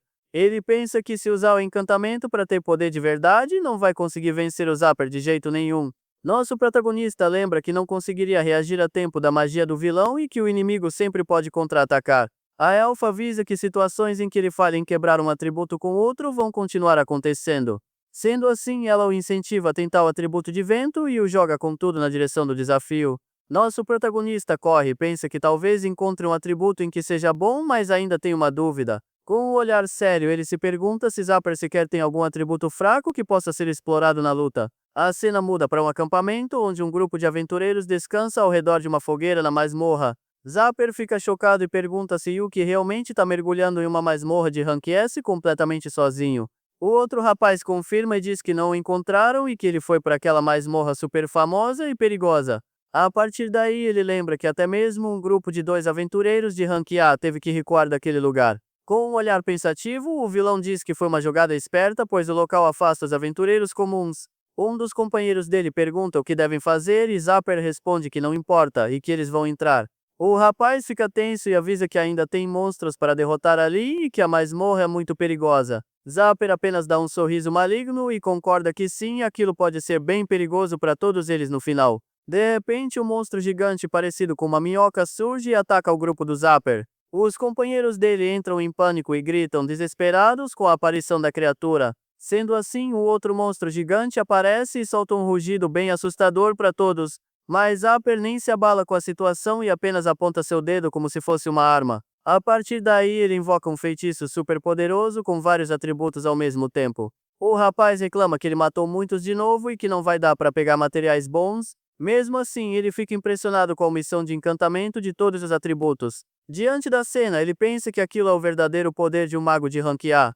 Com um olhar confiante, o rapaz finalmente entende que aquele é um mago de primeira classe. Zapper diz que masmorras rank S são perigosas e por isso precisam achar Yuki logo. Um dos rapazes grita o nome de Zapper e diz que o colapso foi culpa dos monstros de antes. O vilão nem se importa e diz que eles são apenas ranks B substituíveis e que podem ser repostos. O rapaz se choca e Zapper diz que não vai gastar seu precioso poder mágico com eles ali. Com isso, ele apenas se vira e começa a caminhar para longe sem se importar com os feridos. A cena muda para nosso protagonista, que parece sentir uma presença maligna se aproximando dele. Zapper diz com um sorriso que, se for para usar seu poder, vai ser para capturar alguém bem especial. De volta à biblioteca, Makina observa seu discípulo número 1 com um olhar de puro tédio e decepção. Yuki está caído no chão e a elfa diz que ele realmente não tem talento nenhum para ser especial. Nosso protagonista reclama que não conseguiu omitir nenhum único encantamento e ela se choca com o fracasso. A elfa diz que se os atributos principais não funcionam, os menores, como insetos, são um caso perdido. O rapaz diz que aprendeu muito, mas não esperava ter tão pouco talento e que vão ter que se virar com isso. Makina se irrita e grita para ele não agir como se entendesse de magia depois de tantos fracassos. Nosso protagonista tenta explicar que, na verdade, para cada feitiço ele tentou fazer uma coisa diferente. Ele completa dizendo que o treino nem chegou no primeiro estágio e que eles nem começaram a se aquecer. A elfa se empolga e diz que a magia foi feita para reescrever o mundo e derrotar a injustiça. Com um olhar sério, ela avisa que por isso não vai tolerar palavras como compromisso ou desistência. Yuki fica confuso e pergunta como ele deveria fazer aquilo se não tem talento para usar magia normal. A partir daí, ela diz que é simples e que ele já fez algo parecido contra o morcego velho antes. Com um sorriso, Makina o aconselha a criar sua própria magia, uma que só ele possa usar no mundo. A elfa diz que agora é a hora da magia aplicada e que o estudo dele já é mais que suficiente. Nosso protagonista pergunta se ele deveria criar uma nova magia em que seja bom, já que é ruim nas outras. Com um sorriso, a elfa pisca e diz que é exatamente isso que ele precisa fazer para vencer a luta. Ela explica que é o oposto de ativar magia com o canto e que ele deve usar a mana pela sensação. Nosso protagonista fica pensativo com a ideia de conseguir alterar o mundo apenas com a sensação. A elfa diz que para combate o melhor é um formato prático, mas o rapaz a interrompe de repente. Com o olhar focado, ela se prepara e começa a invocar um feitiço de água bem poderoso ali. Sendo assim, ela cria uma Aqua Vision e uma esfera de água surge em sua mão para ver algo. A visão mostra Zapper no nível inferior da masmorra, usando uma poderosa onda de fogo ali. Com um sorriso maligno, o vilão se pergunta onde nosso protagonista pode estar escondido. A partir daí, ele usa a busca de vento e grita o nome de Yuki para encontrá-lo de vez. Nosso protagonista fica chocado com a cena e pergunta por que Zapper está ali na masmorra. Makina sorri e diz que isso é perfeito e que o vilão o seguiu, mas Yuki se apavora com a ideia. Com isso, ela o manda lidar com a situação usando magia e não invocação, e lança Shine Droft. O círculo mágico faz lembrar daquele tempo e de quando várias pessoas foram pegas em um ritual. Com o rosto cheio de determinação, nosso protagonista é envolvido por uma energia azulada. Ele é transportado para um local em ruínas e percebe que foi por causa de uma magia de teleporte. Zapper também aparece ali e se pergunta se Makina escolheu um lugar fácil para a luta de propósito. O vilão então se aproxima e diz que, como ele pensava, nosso protagonista estava escondendo seu poder. Com um sorriso bem debochado, Zapper o questiona qual é a sua resposta para a proposta de antes. Nosso protagonista fica tenso, mas não perde tempo e já se prepara para dar sua resposta com um ataque. Dessa forma, ele invoca o Cold Break Javelin e lança uma lança de gelo contra o inimigo. Após o ataque, o jovem aventureiro pousa com sua espada em mãos, pronto para o que vier em seguida. Zapper diz que ele não precisa responder e que consegue ver a rebeldia em seus olhos com clareza. Para se defender, nosso protagonista então invoca a Stone Shell, criando um escudo de pedra ao seu redor. Com sua espada, ele consegue repelir os inúmeros ataques de gelo que Zapper lança contra ele sem parar. Em um único movimento, o rapaz destrói todos os projéteis de gelo que voavam em sua direção. Zapper fica impressionado e diz que, além de tudo, ele também tem talento como um grande espadachim. Mas, de repente, uma poça de lama começa a se formar no chão, bem aos pés do nosso herói ali. O vilão ativa a magia Mudbind e a lama prende os pés de Yuki, o imobilizando no chão na hora. O rapaz se choca, pois ele pulou a criação da lama e é mais rápido que a conjuração sem encantamento. Zapper debocha e pergunta se ele vai interferir usando a mesma magia de lama que o prendeu no chão. Mas o vilão avisa que sua magia é mais rápida e invoca o martelo de vento, acertando nosso protagonista. Com o impacto, o jovem é jogado para longe e grita de dor, com o rosto todo ferido e sangrando. Zapper o despreza, dizendo que ele ainda precisa de um encantamento e que sua magia não é nada especial. Caído no chão, o rapaz percebe que não pode vencer uma batalha de encantamentos e precisa de um plano. Sendo assim, ele se levanta e decide que não tem escolha a não ser criar uma magia totalmente nova para vencer. O vilão percebe os olhos dele e diz que são de alguém tramando algo enquanto invoca um novo feitiço. A partir daí, nosso protagonista avança com tudo e pensa que a magia, na verdade, é um grande milagre. Ele reflete que a magia reage à vontade de alguém para conseguir alterar o mundo e suas leis universais. Por isso, os feitiços precisam de uma longa explicação, mas se a pessoa entende, pode pular partes inúteis. Com o olho brilhando intensamente, nosso protagonista foca toda a sua concentração para criar seu próprio feitiço. Zapper se aproxima para tocá-lo com um sorriso confiante e um olhar bem maligno e perigoso em seu rosto. Mas de repente, um raio poderoso surge e atinge os dois, jogando o vilão para bem longe dali com impacto. Nosso protagonista explica que, para ele, é natural ter uma magia em que seja realmente bom e que possa usar. Ele completa dizendo que para ele nenhum milagre jamais aconteceu e por isso ele mesmo precisa criar o seu. A partir daí ele se lembra do orfanato e de como rezou, mas mesmo assim nenhum milagre aconteceu. Todos que ele amava se foram e no presente o rapaz é atingido por um poderoso ataque de pedras. Com a imagem do orfanato em chamas, ele grita que nenhuma única pessoa conseguiu voltar daquele dia. Sendo assim, ele se lança contra Zapper em meio a um turbilhão de destroços voando por todo lado. A colisão dos poderes causa uma explosão gigantesca que levanta uma nuvem de poeira e pedras. Em meio à fumaça, o vilão apenas observa a cena com um sorriso calmo e bem tranquilo no rosto dele. De repente, o olho do inimigo se arregala em choque ao perceber algo estranho no campo de batalha. Zapper então encara o local da explosão e tenta entender o que acabou de acontecer com nosso herói. Com a espada na mão, Yuki pensa que não existem milagres e que não tem como algo como magia existir. Exausto, ele diz que não consegue entender aquele milagre único chamado magia que ele presenciou antes. De repente, uma voz misteriosa o chama de número 1 e o rapaz fica chocado com o que ouviu. Ele se pergunta de onde vem a voz e a pequena máquina aparece, dizendo que foi ela com sua própria magia. Nosso protagonista reclama que ela está só assistindo, mas a elfa diz que por isso está dando um conselho. Máquina explica que em conhecimento ele já é um mago de primeira classe e pode causar qualquer alteração. Com isso, ela o incentiva a deixar seus sentimentos explodirem e colocar sua mana na criação de um feitiço. Nosso protagonista pensa que, se for sobre sentimentos, ele com certeza tem de sobra para usar. Com isso, ele se lembra da sua emoção em relação aos milagres e à magia que nunca o ajudaram. Sendo assim, ele percebe que a única emoção que sente por tudo aquilo é pura raiva e ódio. A partir daí, ele canaliza todo esse sentimento e começa a manifestar um poder incrível. Ele então percebe que nesse mundo sem sentido, ele poderia ter tido muito mais raiva antes. Com esse pensamento em mente, ele finalmente libera toda a fúria que guardava em seu coração. Zapper finalmente o encontra e pergunta se ele já está pronto para desistir daquela luta. Nosso protagonista não diz nada, mas estende a mão em um claro sinal de que não vai parar. Zapper se prepara para atacar com sua magia sem encantamento, mas percebe algo diferente. Ele então lança uma tempestade de fogo e grita que nenhuma magia pode rivalizar com a sua. Mas em meio às chamas, nosso protagonista usa sua espada para cortar o fogo com seu novo poder. Zapper começa a rir da cena, mas seu sorriso some ao ver que seu ataque não funcionou direito. Ele se choca e se pergunta que tipo de magia é aquela que segue um caminho oposto ao de seu mestre. Distante dali, Máquina observa e diz que ele é uma criança sem valor de ensino, mas parece gostar. Com um sorriso no rosto e uma piscadela, a elfa completa dizendo que aquela é uma boa magia.